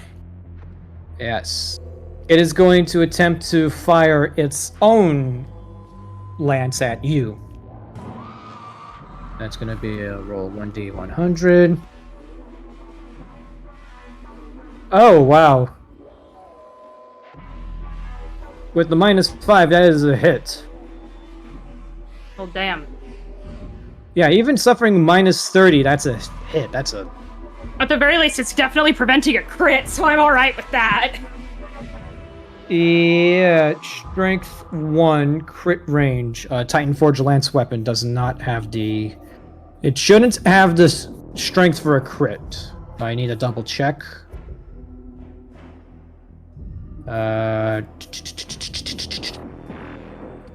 It's a Titan Forge Lance Weapon, crit range 3.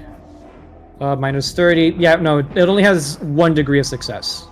God damn, yeah. ZZ completely crippled that thing. Holy shit, dude. Hee. I'm gonna have to roll damage because the void shields are down. Yeah, because they already absorbed a hit this round. Yeah, so that's gonna be a roll 1d10 plus 4. The Velvet Oh. Glove Stephens, no wait, armor rating. I forgot to apply armor rating. Yeah, no, you guys don't take any damage. Oh, Lamau. as like the blast kind of hits the ship, Ark kind of grabs onto the side of the chair and just kind of gives a thumbs up to Cadium. Keep those machine spirits happy, Cadium. They're saving our asses. I mean, but I'm not allowed to. Actually, Grant's not here. He won't. Grant's know. not here. I have eyes everywhere. Besides, Oh, I will gladly keep the machine spirits satisfied. They like my shitty opera. Mm. I'm getting a smart box installed on the bridge. It is. I feel like Art would have the most contributions to that. It is also going to attempt to maneuver itself over here to try and get a broadside in. No, bastards. The second Wolfpack Raider is going to move over here and let off a broadside. Cringe. Lame. That does not hit. Yay! Yippee! That's Good work, dry there. Cadium. And back. Yeah, good work, Winning. back. Chop it around, back to the Velvet Glove. Can I shoot Grant! him again? Grant, steal their guns. I need Grant to make me a command test. Alrighty, I'm putting on my glasses for this bitch, and I'm turning on my camera. Your camera's already on. Your camera's Yeah. already on, man. Hold on, wait. Let me turn on my camera. D100. Here we go. That's good. Here we go. And enter. Try. Kill him. Kill him. I'm not looking. That's What happens? I'm not that gonna is use the a fate point. 15. 15, that's a pretty good. Now to 1d100. In the contested roll, you get you enjoy let's see, that's 38 minus 15, that's 2 degrees of success. 2 degrees of Ooh, success. what is that? A loon cat. What's wrong with a loon cat? I love- love a loon cat. I've seen this little thing Destroy the 5 Illuminati. times. What's wrong with the loon cat? I don't think there's He's a anything wrong with that, little personally. lad. It's a little guy. I'm the cat. Wait. No, clearly you're Okay. not. You're a picture of a raven slash crow right now, Tam. I Fire. just need Real a double copycat. check. I gotta visit like a surplus store, just so I can actually wear a gas mask for these sessions. Guys, you can see Ghost. 2 additional, Go! Yeah, Diego. 2 additional points of damage to the aberrant as you have seized control of the gunnery decks. Oh, oh no. Mm. You can, basically your Ogren and Skitari hold up the Void's clan manning the macro cannons Mm-hmm. of the, I need a coin. Can someone give me a coin flip? Hold on, I have quarters in my pocket. A loon. The quarters. Oh yeah, the quarters! The quarters that you couldn't get, that the Okay. machine spat back out at you. Okay. Yes.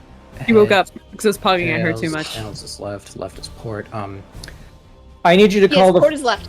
Yes. I need you to do a coin toss. Will call it. Heads Uh, or tails. Tails. Okie dokie. Tails never fails. Landed tails. You have seized control of the left gunnery deck, which Got it. means left. You can order an attack on the Wolfpack Raider. All right, I'll do that. Okay, roll me a ballistic skill +5. What if you wanted to use lethal force, but a commissar from Creeg said, "Hippity hoppity, your gun decks are now my property." Oh, that hits. Yes, that will be only, I believe, only 1 degree of success. That is enough. Okay. Okay, so let's see. You seize control of the my Mars ballistic- pattern macro battery. Oh, sorry. My ballistic skills is 60. Plus 5, 60. that's 2 degrees of success. Okay. Yeah, just 2 degrees of success. So that Sorry, I means you didn't mean to fire. interrupt you. Yeah, 2 shots. Roll me 1d10 +2 twice. All right, 1d10 plus 2. Got it. 2d10. Plus 4. 9, 8 plus 4. 21. 9, 20 8 plus 21. Wolfpack Raider B is. Oof, wait, 21. So that's. Yeah, overcome the armor bonus. That's not 6 points of damage. That is. Oof. Is it dead yet? Armor. Void shields are Skid. down, so. 21 divided by 10, that's 10, that's. Shit. 2.1. 20 points of damage. No, not 20 points, it is 20 hit points remaining. As it is. Still, bonk. Mm-hmm. Yeah, it is essentially blindsided by this sudden fire. Switch of from it. alignment. Yeah. It's like. You. Oh. Ark, hearing over the Vox network of the enemy ships, you can hear that the Wolfpack Raider is acting all surprised that the Aberrant started opening fire. Ark kind of basically hears them trying to hail the Aberrant to ask what the fuck is going on, and kind of looks to Cadium and just basically starts pressing the screaming goat noise on repeat, and kind of looks to Cadium. Yeah, they aren't gonna hear anything. Their No, own they're not. They're Wolfpack not Raiders gonna are hear completely anything. confused as to why their own ship is firing at them. As you've managed to pass the hit and run test with flying colors once more, I need you to roll me another 1d5 will, so that we can apply the critical hit effect on the inside of the aberrant. 2. 2. Yeah. Pretty sure we already rolled that. No, we rolled Well, 1 last time. And 3. The 3 was on a Wolfpack Raider. Yeah, true. Right, so that means 2 internal damage. 1 component that is not the bridge or plasma drives, that component is damaged. You found out that the Aberrant has luxury passenger quarters. Oh no. Mine. This ship was specifically equipped to ferry and transport individuals of high social standing and deep purses. You point to those rooms and look at Grunt and say, "Make yourselves comfy."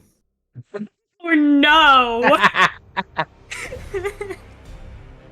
What was once a pristine continental-style dwelling space for rich passengers has been quickly sabotaged and turned into little more than an Ogren pigsty as a result of the Ogrens smashing up furniture, ripping open books, knocking over shit, and just taking a dump on the beds.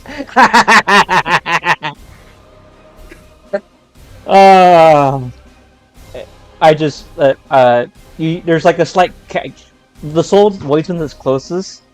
I hope it becomes a rumor that they would hear a slight like cackling within the gas mask as he's walking down the halls with a voidsman behind him. Surprisingly enough, the trained crew of the Aberrant aren't used to this type of stormtrooper-style shock tactics. Transferring what you learned from trench warfare in the Shiloh Crusades to a hit-and-run boarding action of an enemy ship is actually a very smart idea, as these guys are just not used to this level of ferocity. Of course, ready to fight off against a more experienced crew, resistance might be a bit stiffer. But these guys are at the bottom of the These guys are at the bottom of the totem pole of House Bastille. You are knocking shit up. All right. The rest of you, what do you guys do? Isn't Bastille the Shooting time. slaver bitch?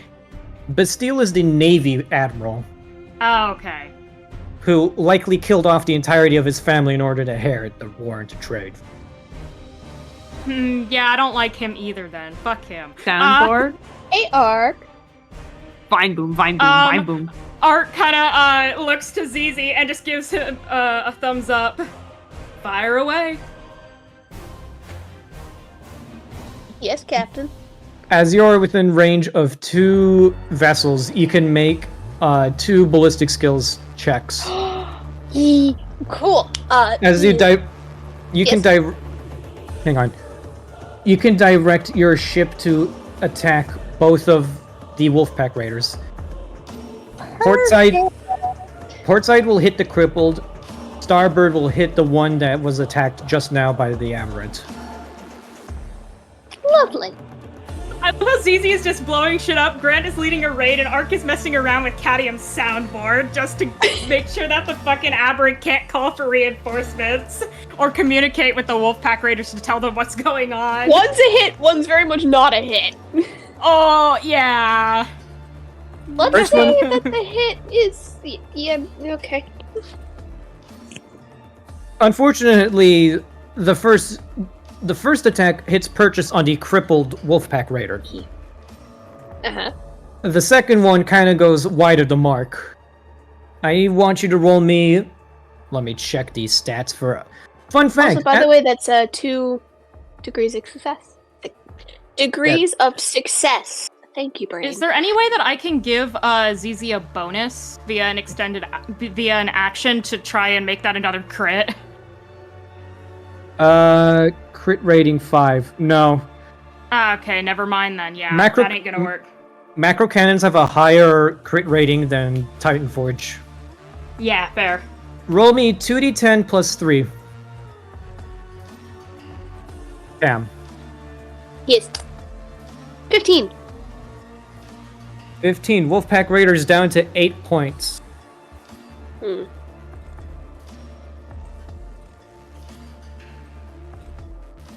The ship is looking pretty bad. Let me just check and make sure. Can it still fire at us?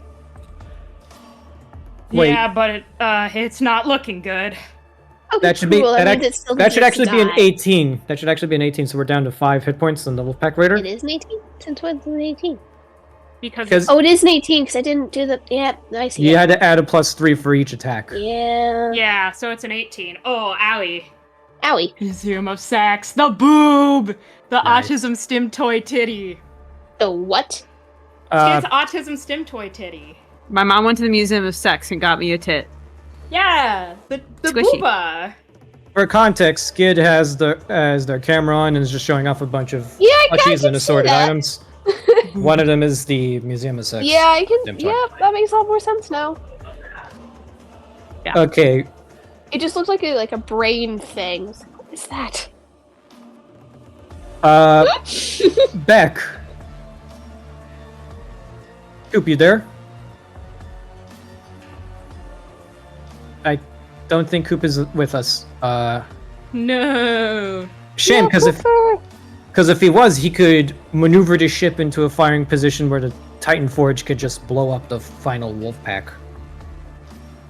Yeah, Can we Ark could probably pretend make that that Cooper is check. here? Is Coop, well, Coop's piloting the ship. No, I mean the check to shoot the thing, not to like. Well, no, because right now ZZ's on the guns. Oh, that is true. The thing is that the Titan Forge weapon on the prow of your ship cannot turn. It is fixed. The ship needs to turn for it to fire at something it's not looking at. So yeah, that looks like Cooper isn't here with us again. Shoot. What does Cadmium and Arc do?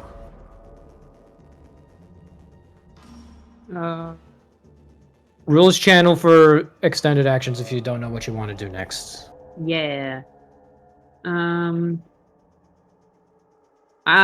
don't really think we need to do emergency repairs. We haven't taken damage. We haven't taken damage. Because Cooper's gone, I guess I'm going to aid the machine spirit. For whenever he does come back, which is a bonus to detection or maneuverability.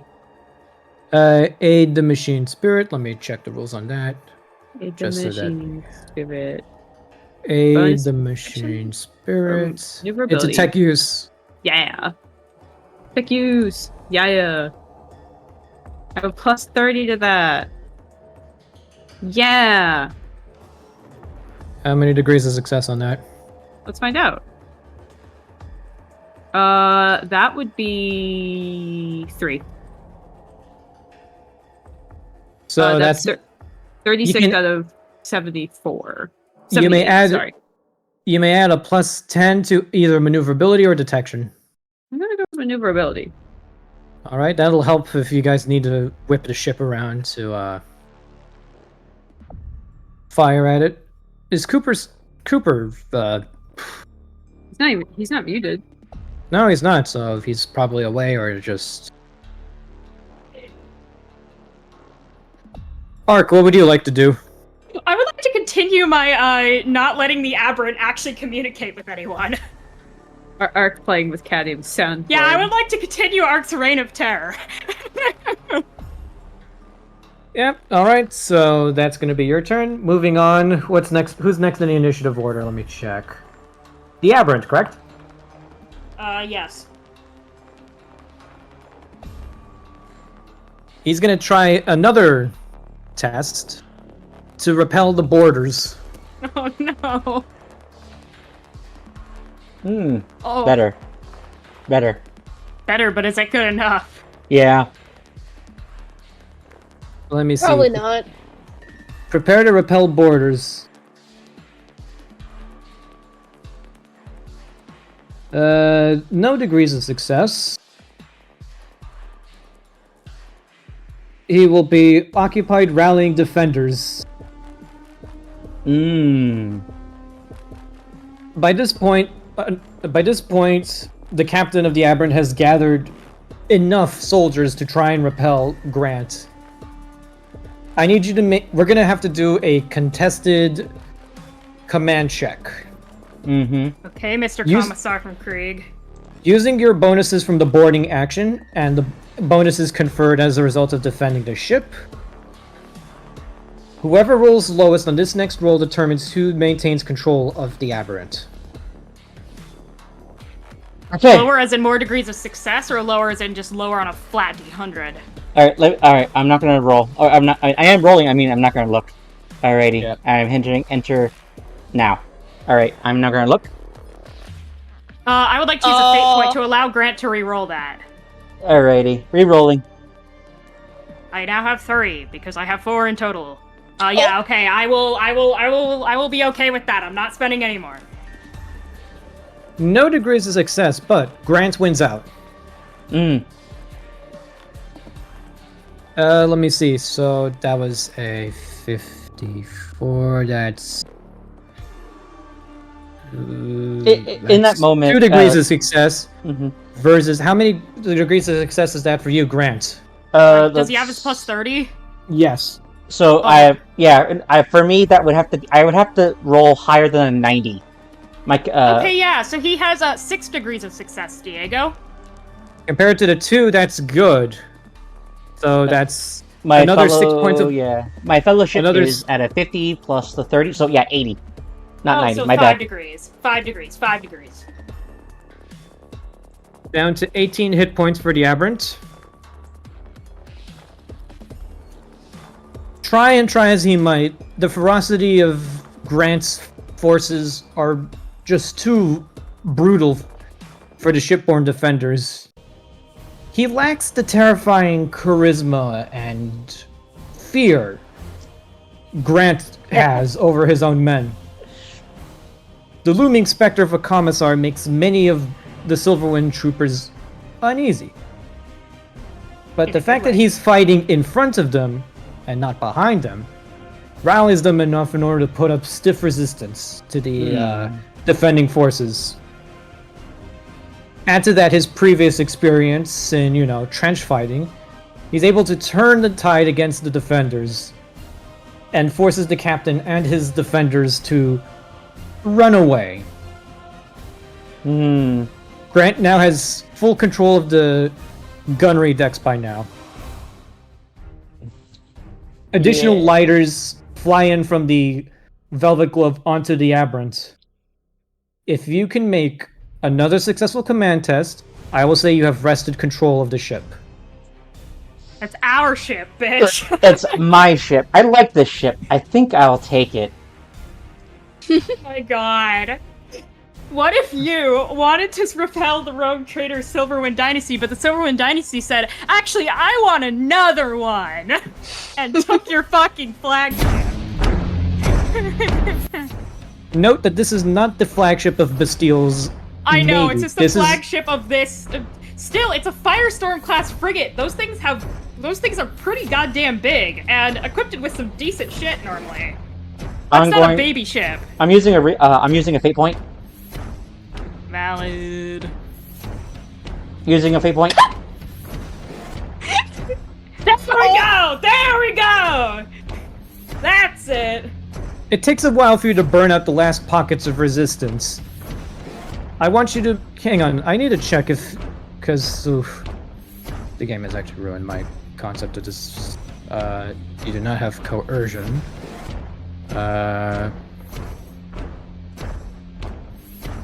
No. Do you want me to see my abilities? Or are you good? No, I'm good. Okay. By now you've managed to make your way up to the bridge, and you're just holding everyone hostage. Technically, though, the Aberrant's Voxcaster network is jammed. Ark would basically see the fact that the ship's guns basically, power down and kind of contacts Grant directly. How's it going over there, boss? And let's say, there's a guy who goes, what was the guy what dynasty we're fighting against right now? Bastille. I'm gonna say that there's, one guy goes, "For the Bastille!" And then... It's going pretty well over here. Art kinda, just is silent for a couple seconds. We gonna need to worry about the Aberrant? Aberrant is now, the Aberrant? What do you mean? It's the Creeg now. Ark kind of he just kind of gives the side of the Aquila, even though Grant can't see him. Noted, sir. Ark basically opens the Vox network on the Velvet Glove and basically says, "Attention, everyone, crew of the Velvet Glove. Lord Captain Useless Grant has successfully taken control of the enemy flagship. No firing on it. We are in full control of the vessel." And then from there, I go, "Prepare to fire on both raiders."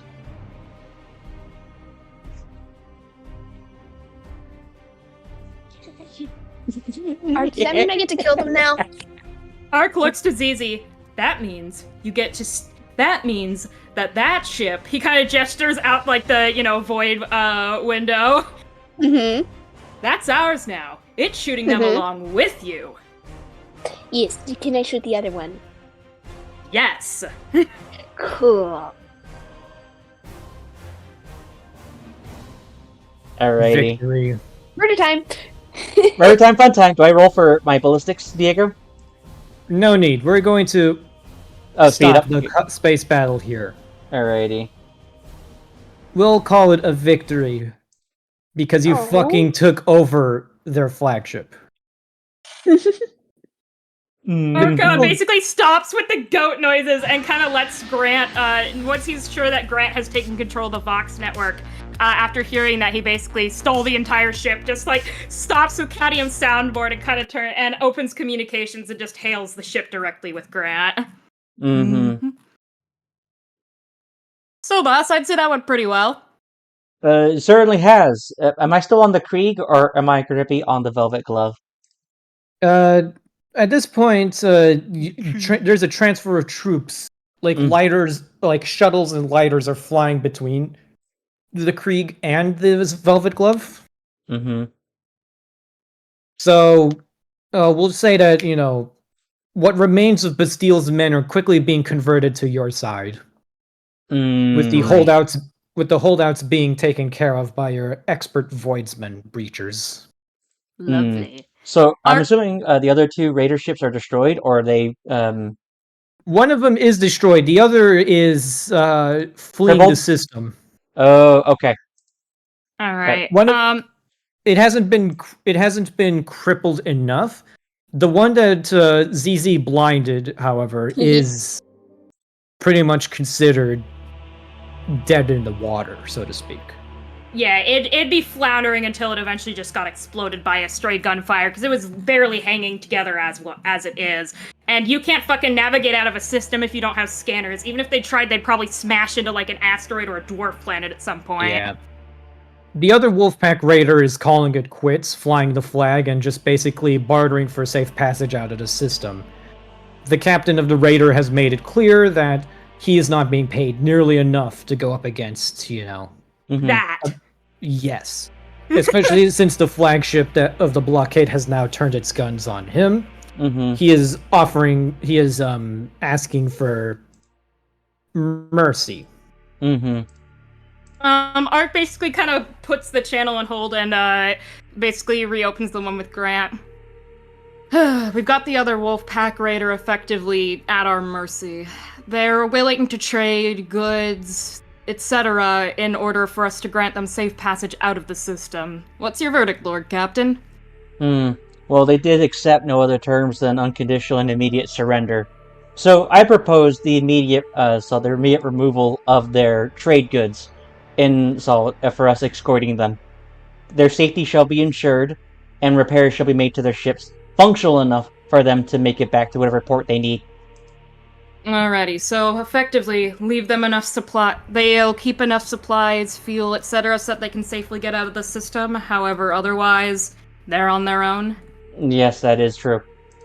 Ark kind of opens the channel with the commander of the Wolfpack Raider. I'd like you to send over a manifest of the goods on your ship. In exchange for letting you a safe passage out of the system, we'll let you keep enough supplies and fuel to reach Footfall. However, we'd like to seize anything you've acquired that is success. The captain of the Wolfpack Raider accepts. Yeah, he probably is not getting paid enough to fucking get blown up in the middle of nowhere. Oh yeah, Cargo is Mhm.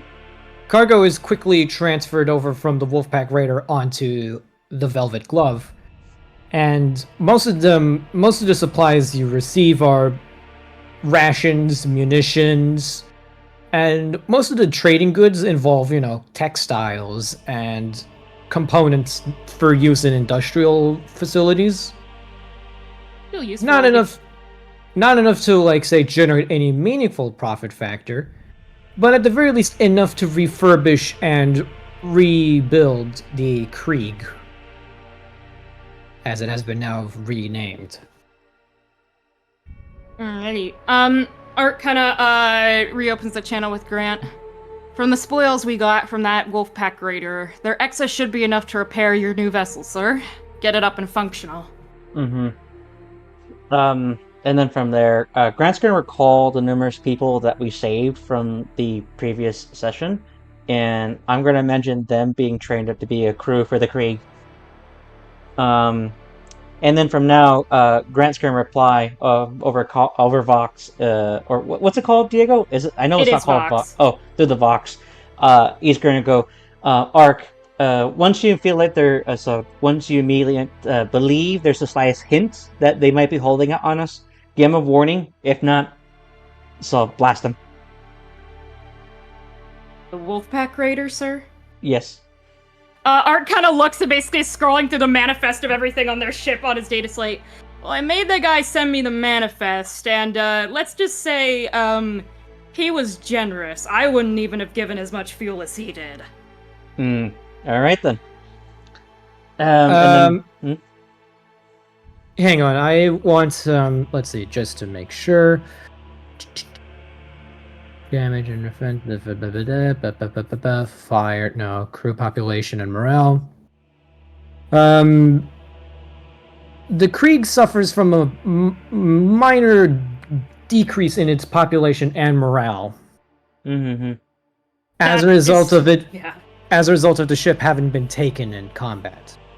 The surviving crew isn't exactly open to serving an upstart commissar. The ones who are very vocal about it are given the option of, Being taking back ejected.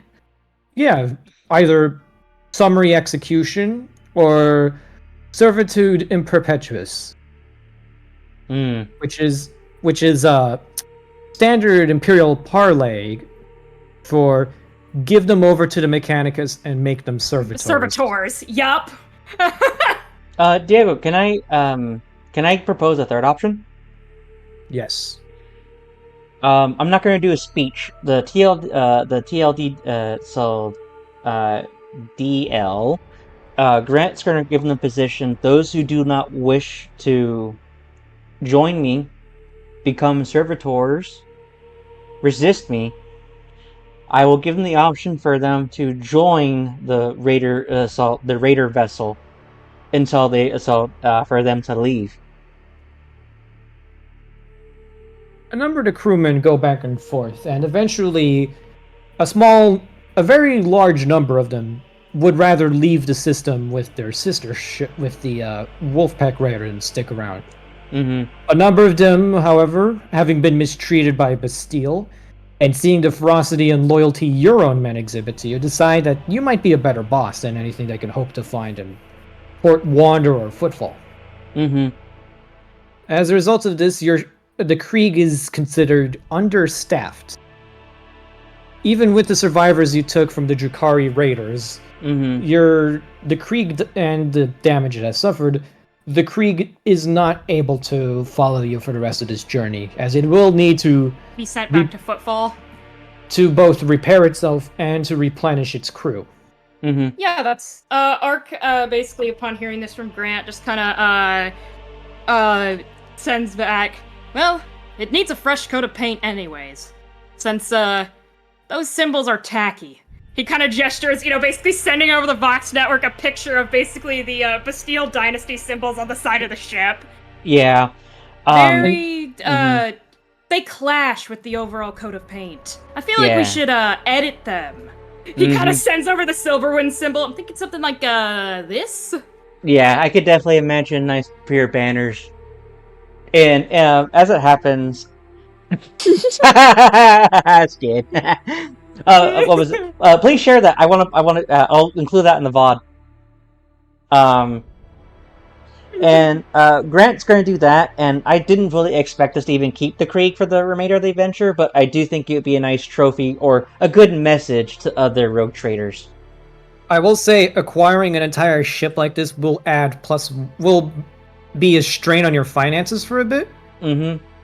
But the extra revenue it can generate will be a nice boost to your profit factor down the line. In the long run, yeah. So effectively, the ship has suffered greatly to, the loss of some of its interior components and thrusters. Mm-hmm. So it wouldn't be much use for you in a battle anyways. yeah, and Ark basically kind of looking at the stuff that we actually got, including, the stuff that could be sold to the Ecclesiarchy. And he pretty much basically starts making notes and turns to the trade colonel.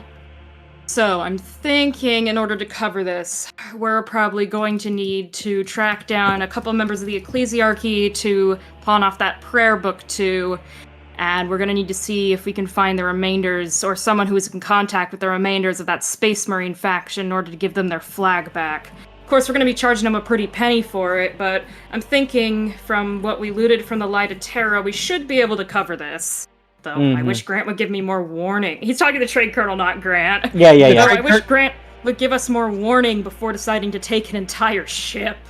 The trade colonel is furiously writing down notes and double-checking your math and says, I have contacts aboard Footfall who would be willing to pay a pretty penny for such a prayer book. Hieronymus Delaroso of the St. Drusus faction, I believe, is always on the lookout for such articles of faith. In addition, I believe the goods we've reacquisitioned from the Wolfpack Raider can go towards the refurbishing of the Creeg. Might I ask, is he going to call it that? Ark kind of opens the Vox network. We have an inquiry from Trade Colonel August. Is the name the Creeg final? So, and as you're saying that, like, if there's ever, like, on a Vox, right there, I'm, like, what's it called? Ogren, are basically, crudely painted on the word Creeg, where it's just basically, Creeg. And he's gonna go, yeah. Ark kind of looks at the picture and turns back to Trade Colonel August. The answer is a resounding yes from both the Ogren and the Lord Captain. All right, we'll have to register this with port authorities. Seeing as this was reacquisition from Lord Admiral Bastille, I imagine this will be seen as not only an insult to his person, but a declaration of war. I will have to see to it that the rechristening of this ship is done through the proper channels, and in such a way that he won't immediately realize that it was us. Although I believe the surviving Wolfpack Raider will no doubt be spreading word of the ship's change in allegiance soon enough. Ark kind of nods. Unfortunately, I did expect that, but he kind of shrugs. It's not my place to question the Lord Captain's, ventures. No, it is not. Ship Hub plus the Creeg. I'm adding this into Ship Hub so that you have a... There we go. I love how the Ogren spelled it wrong, and now that's how we're gonna spell it.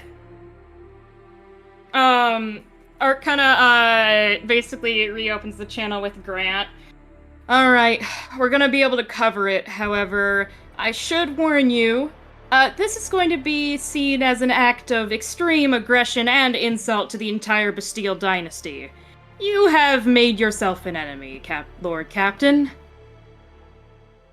Grant's gonna go, well, even if we were to destroy the ship, do you think he would, do you think he would even accept that in the first place? You see, Ark just kind of shrugs. No, probably not. I mean, I was the one who said that we should fire on it in the first place, so, you know. I would like to point out that knowing Admiral Bastile's character, destroying his ship would be considered, Honorable. No, destroying his ship would have been considered part of the job, just like, nothing personal. Stealing his ship and renaming it, however, It's personal. He's a Navy man, first and foremost. He doesn't take Yeah, that I shit know. lying down. Arcana taps, the side of Grant's chair, like, the armrest. Well, knowing Navy men from my time dealing with them, destroying his ship would have probably been seen as just something that comes with, it being in the line of duty. Commandeering it and changing its name to a misspelling of the name of your home planet courtesy of the Ogrins is an act of aggression. Yeah, aggression. It's Ark Be turns aggressive. back to Cadium. Cadium, really? I'm with I didn't say Cadium on this anything. one. You're with who? I'm with Cadium on this one. Sorry, I was sneezing. Grant is going. So Grant's going to go. You saw at the banquet of how we were underestimated. Ark, ZZ, Truly. Cadium. Yes. I've never been underestimated before in my life. I don't know what you're on about, Captain. Fair enough. At the banquet, everyone always was looking at us underestimated. like we were a joke, Cadium. Because, the Mordak's Prime incident where the previous Silverwind rogue trader got eaten by a squig kinda defaced the name a little bit. No shade on the late Lord Captain, of course. It was a horrifically tragic accident, but unfortunately it's not seen that way by the rest of the dynasties. Unfortunately, it's a mistake to underestimate me. Ark, sure you Mhm. know. Bad things happen when I'm underestimated. By bad things, I mean turning off the oxygen. Please don't do that. Kinda, looks to Overestimate Grant. me. Anyways, what were you saying? And then Grant's going to go. The other rogue traders don't take us seriously. This is a statement. And whatever he sends towards us, he could use a few new ships for the Dynasty. Art kind of basically basically looks to the trade colonel, looks to the paperwork he's furiously filling out, and looks to his own stack of, backlog that the trade colonel's basically putting on his desk in the bridge. Yeah, might want to consider holding off on acquiring any more ships until we get the Dread Pearl. Cool? Cool. Fair enough. Alright. Art kind of says, anyway, you should probably get back here, since we're gonna need to send that back to Footfall to get serviced. It's not any use to us currently. And, by the time it gets back there, hopefully, by the time we're done with this whole, Dread Pearl investigation, it should hopefully be at least functional, if not completely tuned up. But we have a nexus to find. So Diego, would it be okay for me to even trust these people to even go to where I order them to go? Here's the thing. You have your own officers aboard your own ship that you delegate the task to. So as personnel are being ferried and supplies are being exchanged between the two ships, a loyal cadre of officers selected from amongst the ranks of your own ship will be replacing the previous leadership of the Aberrant. As such, with a couple of Skitari, some tech priests, and, all sorts of people from your ship coming onto theirs, the new leadership of the Creeg are going to be steadfast and loyal towards you.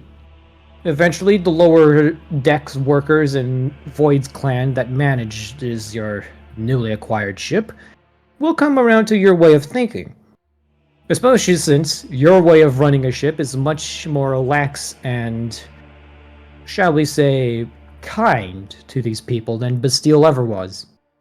Bastille represents the absolute worst of the Navy. In other words, we give them free dental care, which as the jobbers back on the first planet we visited said. Fuck yeah, I'm sold. You do have a couple of chirurgeon dentists and barbers boarding their ship, and well, those guys are going to be busy as they take requests from the crew. Eventually, you now are the sole military presence on this system, as your ships look down over Dross. As you board the command bridge, your presence is announced with a hearty "Lord Captain has the deck!" and thunderous applause as the officers of the Velvet Glove welcome their victorious commissar captain. Art gets out of the chair and just kind of like bows and gestures for Grant to sit down. Your command shall be now reinstated, Lord Captain. He basically very quickly goes into a rundown. No damages to the ship, though one did breach the void shield. There was no damage to the actual hull integrity. Some of the armor got chipped off, which will probably need to be replaced by a team of voidsmen going outside to actually do the maintenance themselves. Maybe handled by Beck before we actually go back into the warp. But other than that, everything's good. Nothing went wrong. And then from They there, got to kill people. and then from there, I walk over and I put my hand on ZZ's shoulder and I go, "I'm proud of you." The trade colonel approaches you, as does Octus, the ship's navigator. It's easy. Always a pleasure to see you. Lord Captain, Yes. the augur relays do not bring good news. And we have already received intelligence from the crew of the Creeg. Art kind of pulls, like, reaches into his pocket and pulls out a flask and just takes a long swig in the background, just like, as if just the news is just like an, well, shit. But he doesn't say anything. Just kind of slowly screws the cap back on his flagon and just puts it back in his pocket. The trade colonel speaks up. Lord Captain, we've, interrogated the former leadership of the Creeg. And the captain, to his last breath, was defiant, unfortunately. His first mate, on the other hand, provided us with a great abundance of information regarding Dross. Really? Yes, the former captain of the Creeg has outlived his use and recognized it.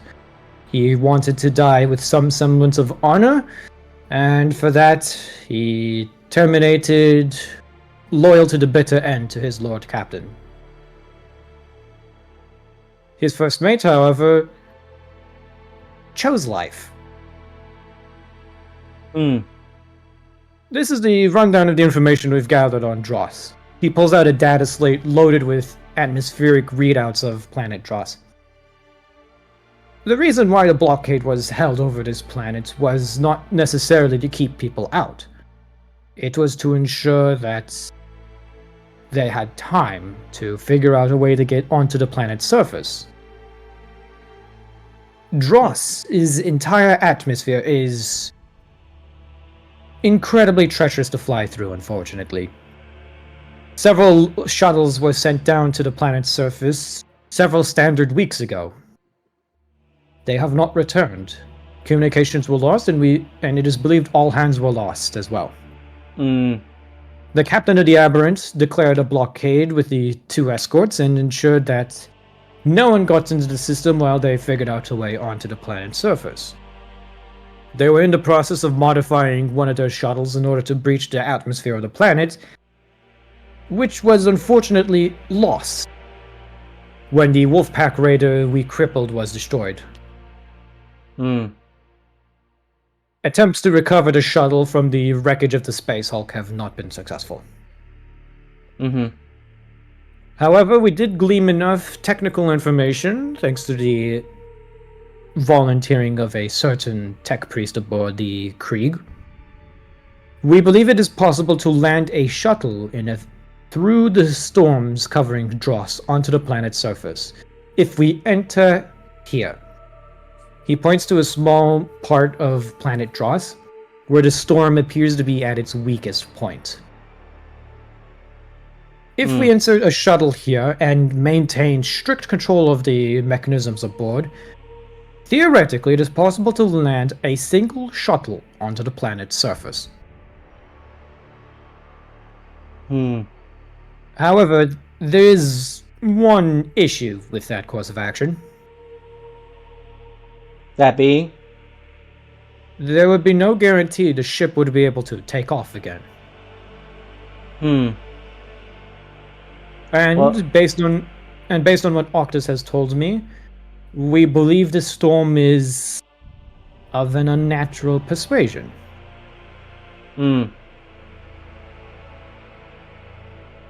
Octus holds out a small piece of wraith bone. The same piece you recovered from Captain Roth aboard the Light of Terror. Oh. I tuned myself to this piece of Yes? wraith bone as ZZ was able to glean the coordinates from the nexus of it. Good job, ZZ. E. This is, by the way, we're establishing right now that after last session, ZZ was able to pull the coordinates from the nexus around the Light of Terror. Cool. This chunk of wraithbone is what's left of the nexus. Sounds good. Octus holds it out and says, I've managed to detect a certain psionic resonance from the surface of the planet that matches that of this piece of wraithbone. And it appears to be directly under the epicenter of the storms covering the planet. Okay. In short, I have a theory I would like to pose. I believe that the storms covering Dross are influenced by the nexus on the planet's surface. Oh, Ark okay. kind of looks to Octus. If that's true, then what do you propose to allow us or anyone we send down there to take off, since I doubt it's going to be as simple as just finding the thing. Oh no, that is the thing. Our augurs are unable to pierce through the storm itself. We have no reading of the topography or geography of the planet's surface. However, I have been able to pinpoint where the nexus is, with a margin of error of about 2 or 3 kilometers. Alright. Ark kind of looks at Octus as he was basically like slipping his flask back out of his pocket and just shoves it back in. The Well, good news... The God So- Emperor shines on you today. Yes, it does. My theory is that a navigator or a psyker can interact with the Nexus and potentially clear the skies for a bit. If the Nexus is the source of the storms covering the planet, all we need is a navigator to bend the Nexus to their will, and the skies should part long enough for the shuttle to leave the planet's surface. Ark looks at ZZ. ZZ. My theory also posits that the reason why the Aberrant was unable to pierce the surface of the planet and return was that they simply did not send a navigator down to the surface of the planet. We have Yeah, two 'cause aboard that our would ship. be, stupid for them to do that. It would be. Yes. Fortunately, the Silverwind Dynasty is stupid enough to have 2 navigators aboard their ship. Ark Hey! kind of looks to Octus. I thought that ZZ was here for hands-on training, which means that it's not stupid. Thank you. Ark kind of mutters under his breath, quiet enough that ZZ can't hear, but Octus and Grant can. Mostly. Octus looks to you and, with a very candid tone in his voice, says, "You misunderstand. I find everyone is an idiot." Ark kind of like gives him like a nod. Fair enough. Based off of 20-ish years of knowing this man, I can in fact say that Octopus, yes I do still remember that nickname for you, does in fact think that everyone has the IQ of a little ant. Damn. No, not an ant. You can't train an ant a trick, after all. Yeah, fair. Therefore, Lord Captain, my proposal is this. if you were to reach the nexus of the planet's surface, you would need to take a navigator or a psyker to read it anyway. So if you give my nephew here enough time with the nexus, it is possible that they'll be able to part the skies for your ship to return safely aboard the Velvet Glove.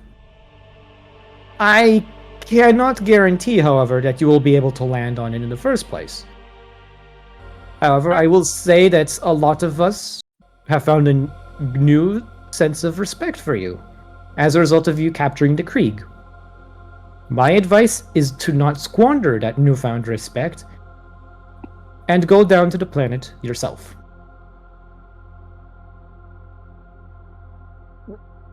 So in essence, he's saying don't go down there because you're you're gonna die. Is that what he's saying? He's saying that you would be stupid to go down there yourself, but that everyone would think you're a coward if you didn't go down there yourself, considering you just captured a Firestorm-class frigate by yourself. He's basically telling you that he and the rest of the officers fully expect you to go down there, even though there's a chance he might not return. Grant's gonna go, I've stared in the face of chaos, I've looked into the void, and I'm prepared to meet the Emperor at the footsteps of the throne. I'm going. Yay! The Gigi, trade colonels... I grab you like from like the shoulder, and I go, and you're coming with me. Okie dokie. And then I just go, thanks, Easy. Art kind of like looks to Grant with the unsaid question of, do I have to? You do. You're going. Art So, takes out his flagon and takes another long drink. Fine. we have the best mechanicus and the best pilot in this whole sector. So, we're doing it. We have the other ships just left, sir. Beck is currently the only commanding pilot in this sector. As always. Technically, anyone on the ship could attempt to pilot it. Beck's the only one who just knows how to. So therefore, he is the best. Yeah. Alrighty then. Everyone boards on the shuttle. A small cadre of guards are there, as is usual, because, someone needs to keep the ship safe.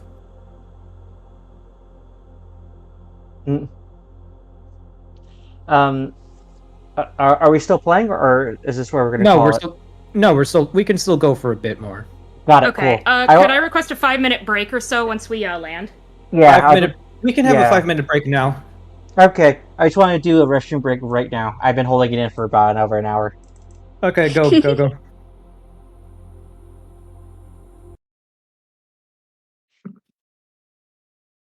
Bathroom break, everybody. Yay. / grab snacks.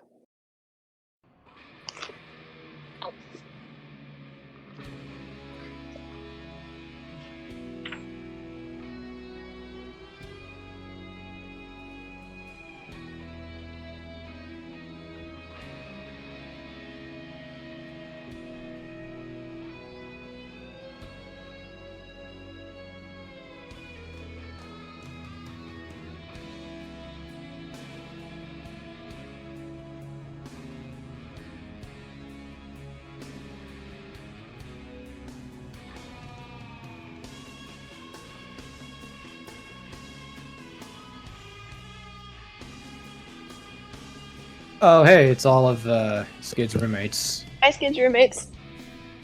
Wow, that's a lot.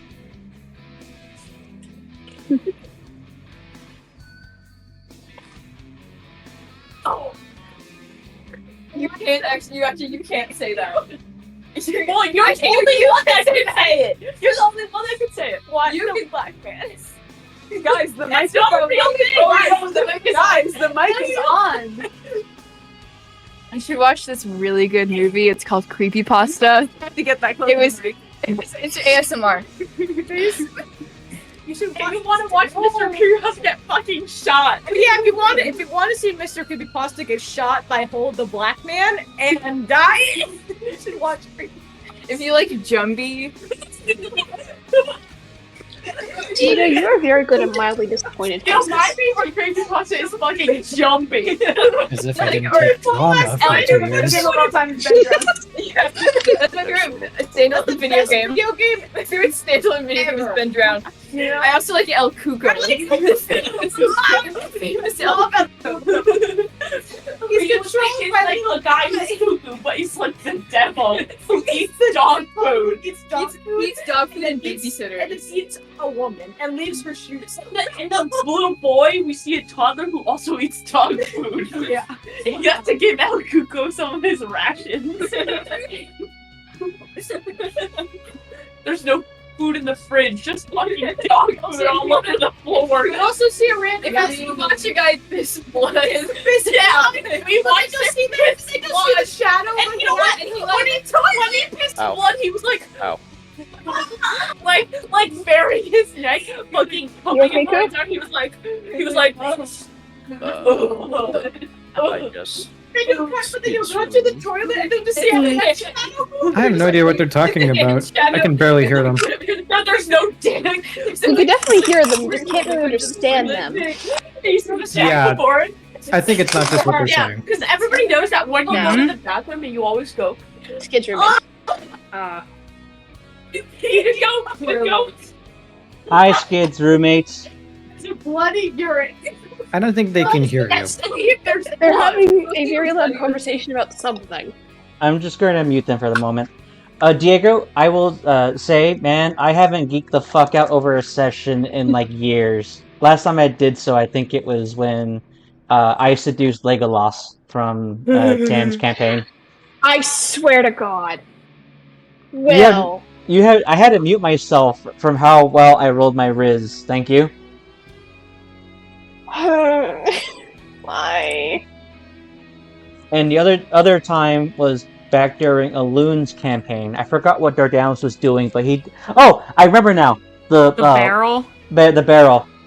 The hag barrel. Basically, Dardanos snuck into the top of a windmill infested with hags. When the party encountered the hags, he basically freed the children that they were keeping hostage at the top of the tower and, threw a rope for them to climb down so that he could safely get the kids out. Then he took one of the massive wine barrels at the top of the tower, set it at the top of the stairs, and basically ran on top of it, down the stairs, and basically played bowling with a whole pack of hags.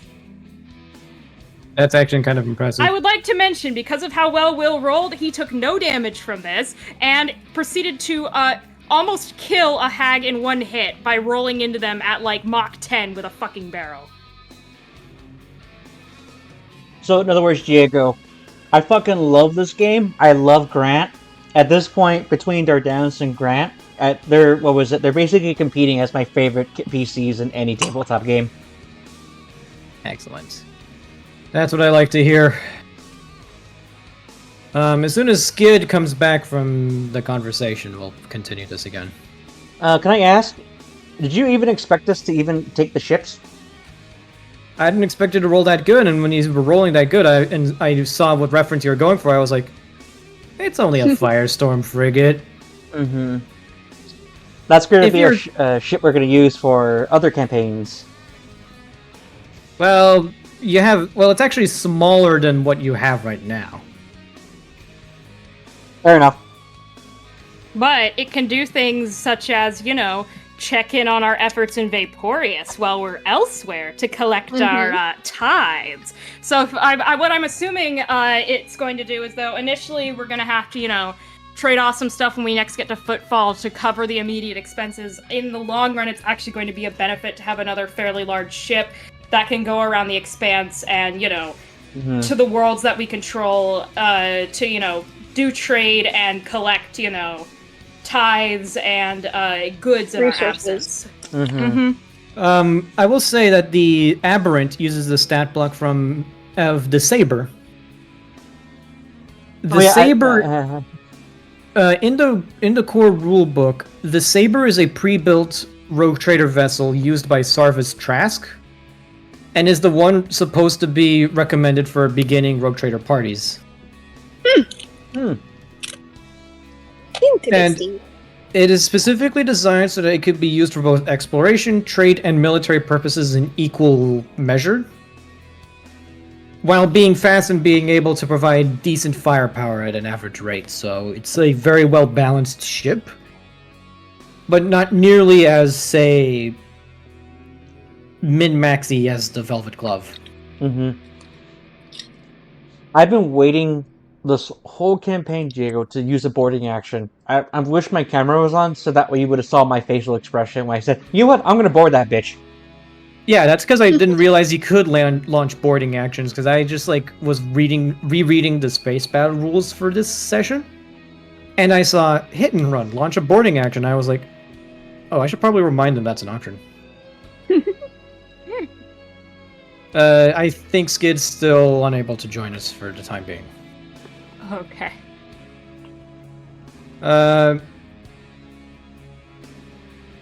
We could. It's already 10 o'clock. We could probably call it. We could probably call the session here. You sure, buddy? Well, we could go for another half hour. If Skid can join us. I'm for whatever you want to do, brother. Yeah. Yeah, if we can get through this, we might be able to finish Dross in one sitting. Oh, Skid's sitting down. Speedrun Dross? Yes, we can. I love my roommates. That much is apparent.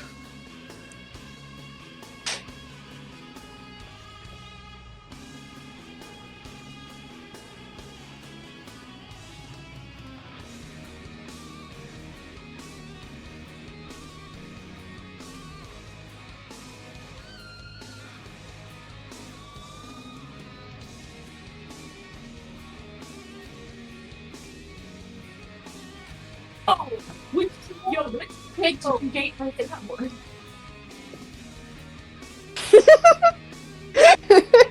Oh, they're sword fighting in the background. Oh no. All right, are you ready to continue? Fun As fact, soon do as you know that Skid's Home ready. Depot is selling swords now? Home Depot's selling what now? Swords. And battle axes. Why is the Home Depot going into the LARPing market? They're selling it. It's only one model for each. They're replicas from movie props. Why is Home Depot selling these items? Because why the hell not? Oh yeah, for the record, I'm drinking root beer, not alcohol. I wasn't gonna question you on that, man. I got water. Alrighty. Let me change the music back to the campaign music. Skid, are you ready to go or not?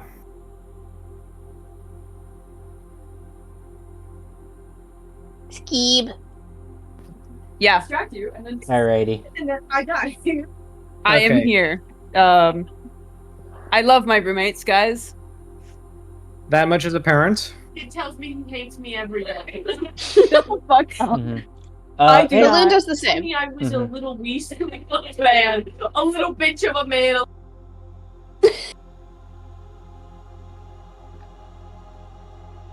I think you're good just to continue for the moment, Diego. Yeah. Yeah. Okay, moving on. The shuttle leaves the deck of the Velvet Glove quite unceremoniously. As the ship sails through the void towards Dross, you guys can see Voidsmen on the superstructure of the Creeg making shoddy field repairs, patching up leaking holes, dealing with the fact that it is in fact leaking fuel as a result of Grant's earlier sabotage. Yikes. And you get the feeling that the Creeg will be stationary for a bit before it'll be able to make the journey back to Footfall for actual repairs. Cooper, are you with us?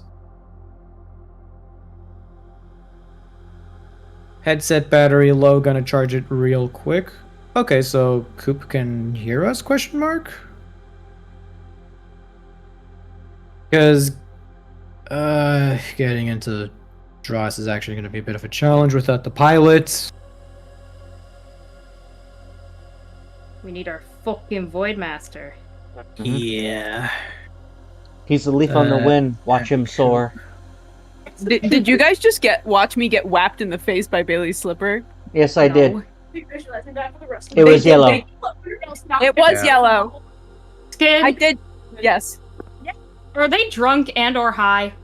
Are you guys drunk and/or high? No, it's just like this. We're crossfaded. They're just like this. You are not.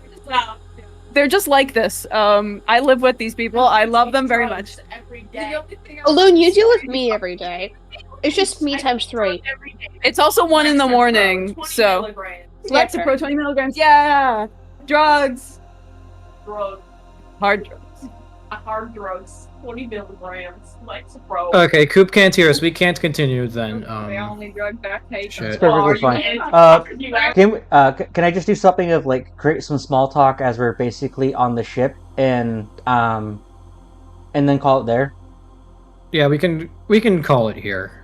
As we're all like kind of like sitting down, loading up all that stuff like that, Grant's gonna go. Have I ever told any of you that I went on a date with the Sister of Battle? You what? The who? Yeah, the Adeptus Sororitas. So the women of who served the Emperor.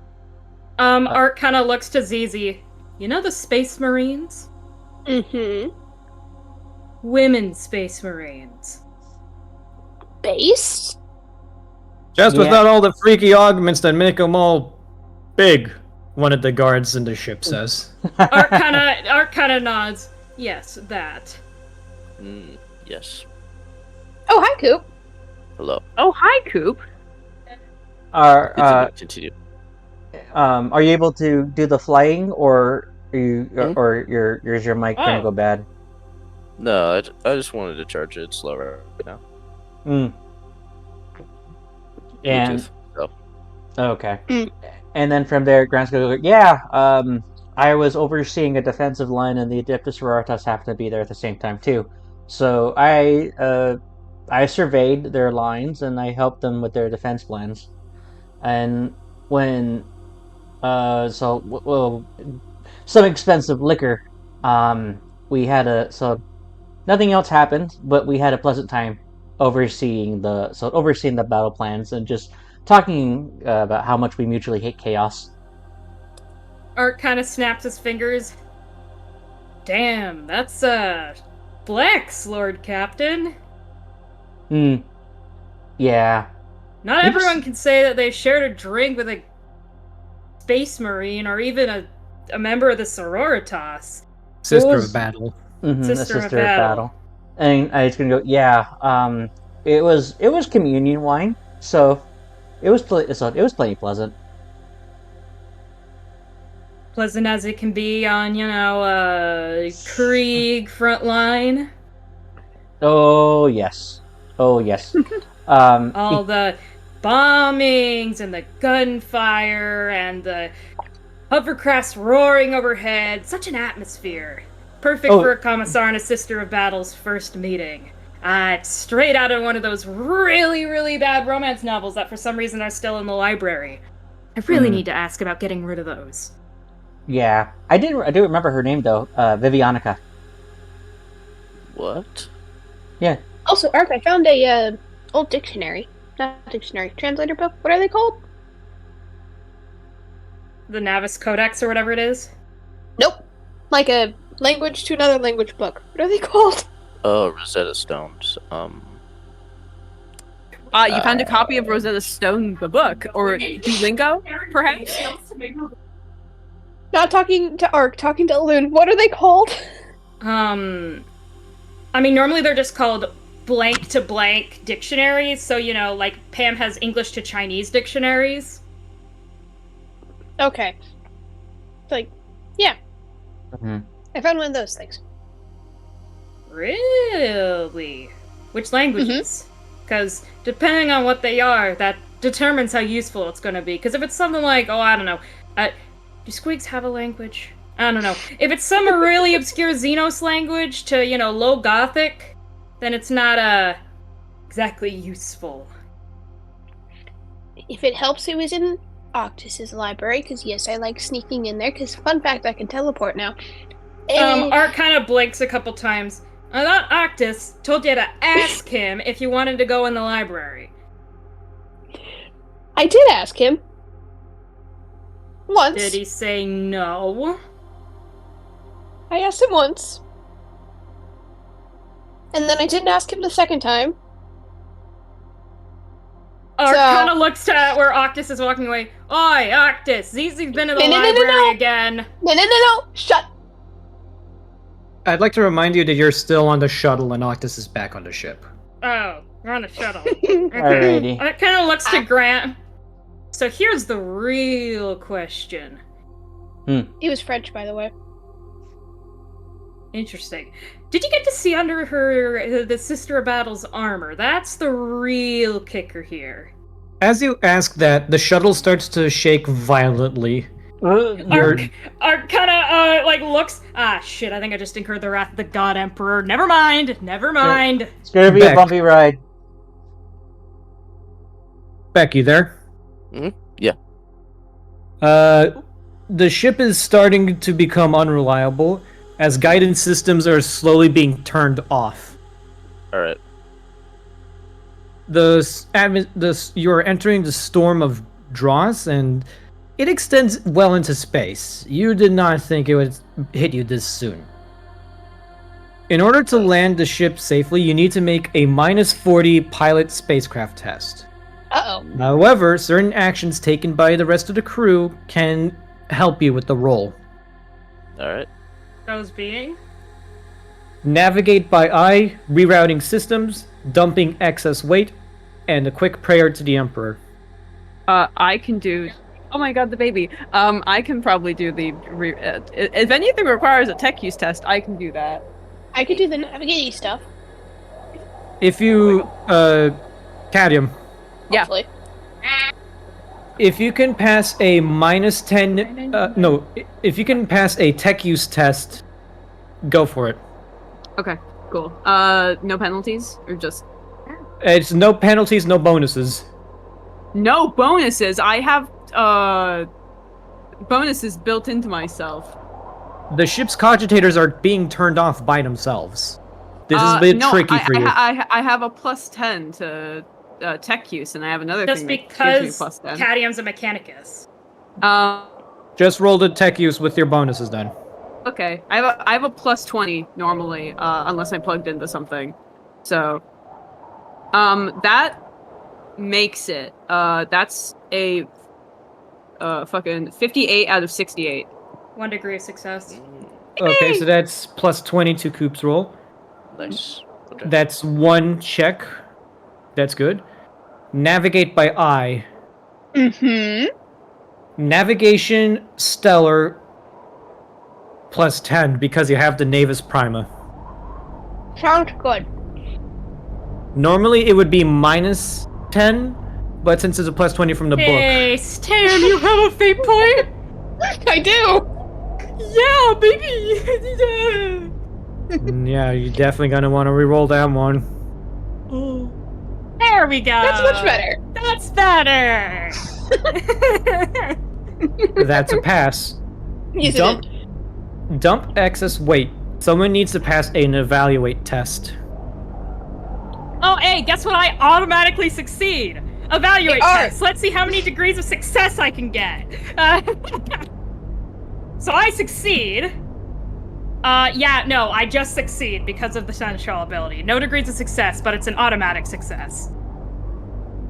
You figure out that the best way to help the ship land is to get rid of some extra weight.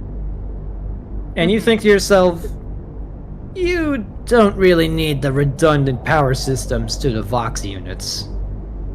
Because the Voxcaster would be, yeah, the Vox units are going to be disabled anyways. Destroy. So Art kind of, like, are we in the vacuum of the void right now? There's an airlock. Okay, there's an airlock. So Ark pretty much looks at the extra Vox units and just kind of mutters a couple of curse words in Hive dialect under his breath, and basically just throws them in the airlock and ejects them. That's another check. Finally, I need a charm or Lore Imperium.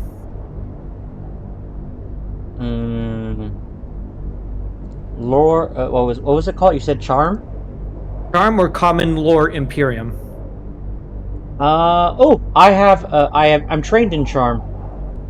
Oh yeah. Roll for it. Fellowship. Nope. So, Grant is very charming. He's trained in charm. So is Ark, but I already had Ark. Of course, yeet shit Ark out of the is ship. trained. Has charm trained. He's fucking Ark. Okay. Of course he The does. only fellowship skills I don't have. I'm using a trained, fate point. I think is command. Oh, I'll just bitch in the galaxy. Technically not. Alrighty. Yeah. Will, does that make, or do I need to spend one for you? Probably going to spend it because my fellowship's at 51. I would like to add a +10 to his DC, so he Pass. succeeds. Thank you. All right, Boy. everyone passed the tests. Mm-hmm. Cadium, as the ship's power systems are failing and navigation is being shut off, you commune with the machine spirits of the shuttle and manage to keep everything online for just a bit longer, keeping the lights on just long enough for Beck to begin final calculations of re-entry. Thanks, Zizi, Cadium. Yes. You're welcome. the navigation systems are beginning to fail. Using your innate skill as a navigator and the navigator primus that you have, you're able to help Beck double check his coordinates and landing vector, and you're able to help him plot out a final re-entry course. Ark, as a result of you dumping the excess weight of the shuttle, it's not as tough to fly anymore. And Beck, the ship feels much lighter and more receptive of your piloting skills. Alright. Finally, Grant, you make a short and quick prayer to the God Emperor asking him for his favor. And although it takes you a while to get there, your success aboard the Creeg and your decision to convert the surviving crew to your own banner shows that you believe in the central tenet that service is faith to him. Okay, so that's plus 20, plus 20, plus... so that's 60. Beck. With all the bonuses conferred as a result of it, the minus 40 test becomes a plus 20. Woo! Nice. Alright, Make a pilot spacecraft test plus 20. Based. I have to beat a 65, I believe. Yeah! No. Diego, would it matter? Would it matter if I were to give him plus 10 to increase the degrees of success? Would that matter in this instance? I mean, he already has 4 of them. No. Okay. Eventually, everything turns off. The lights, life support, navigation. The ship is in freefall as it falls and hurtles through the clouds. Your shuttle screams as you struggle with non-responsive controls, illuminated by strobe flashes of lightning out the observation windows. Suddenly, the roiling clouds part and the surface of Dross appears below. It's arid and covered in countless shipwrecks. Mountains made of metal. As far as the eye can see, you see no water and you see no vegetation. You can barely even see the sun. The sky's illuminated by these bright clouds covering the planet's surface.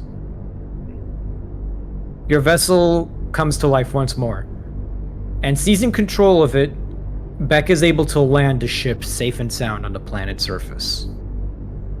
It's a rough re-entry,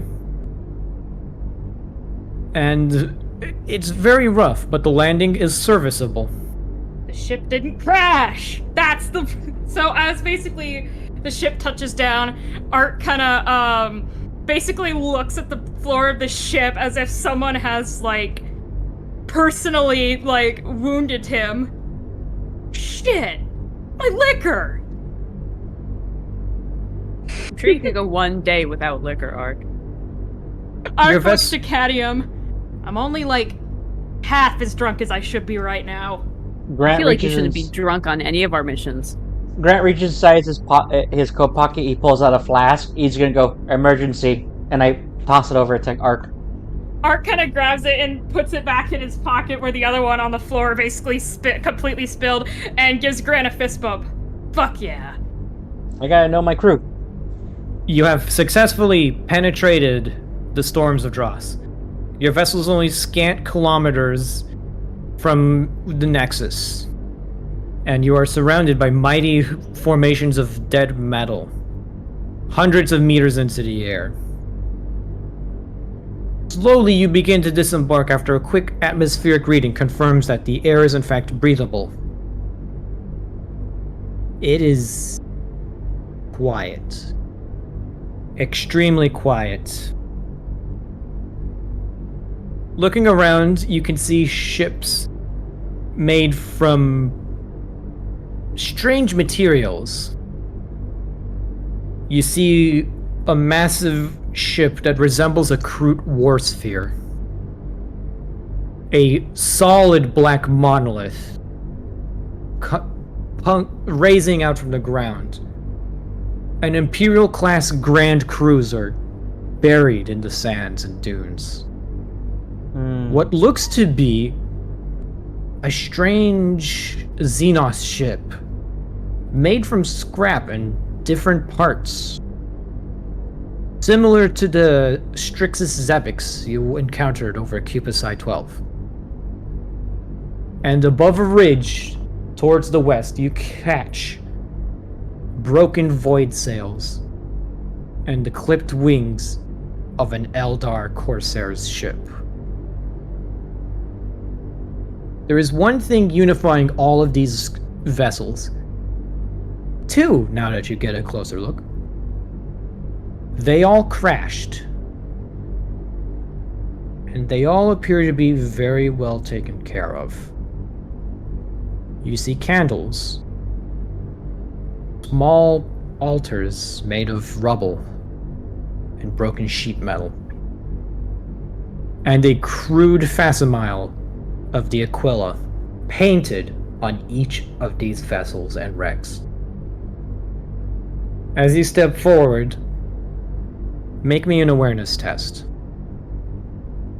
Minus All of us? 30. Ooh. All of us? Everyone can make an awareness test at minus 30. That's just gonna be minus 20 for me then, because I have a plus 10. Awareness. Ouch. Checking if I have bonuses. I I'm think good I at still that. succeed. I'm very good at that. Hold on. Awareness minus 30. I am less good at that. I do not succeed. Never mind. I got a 12. Hold on. I gotta roll a 6 or below. 12. Oh, yeah, no, never mind. I pass. I pass. I failed. pass. I failed by 1. I failed by 1. I'm sad.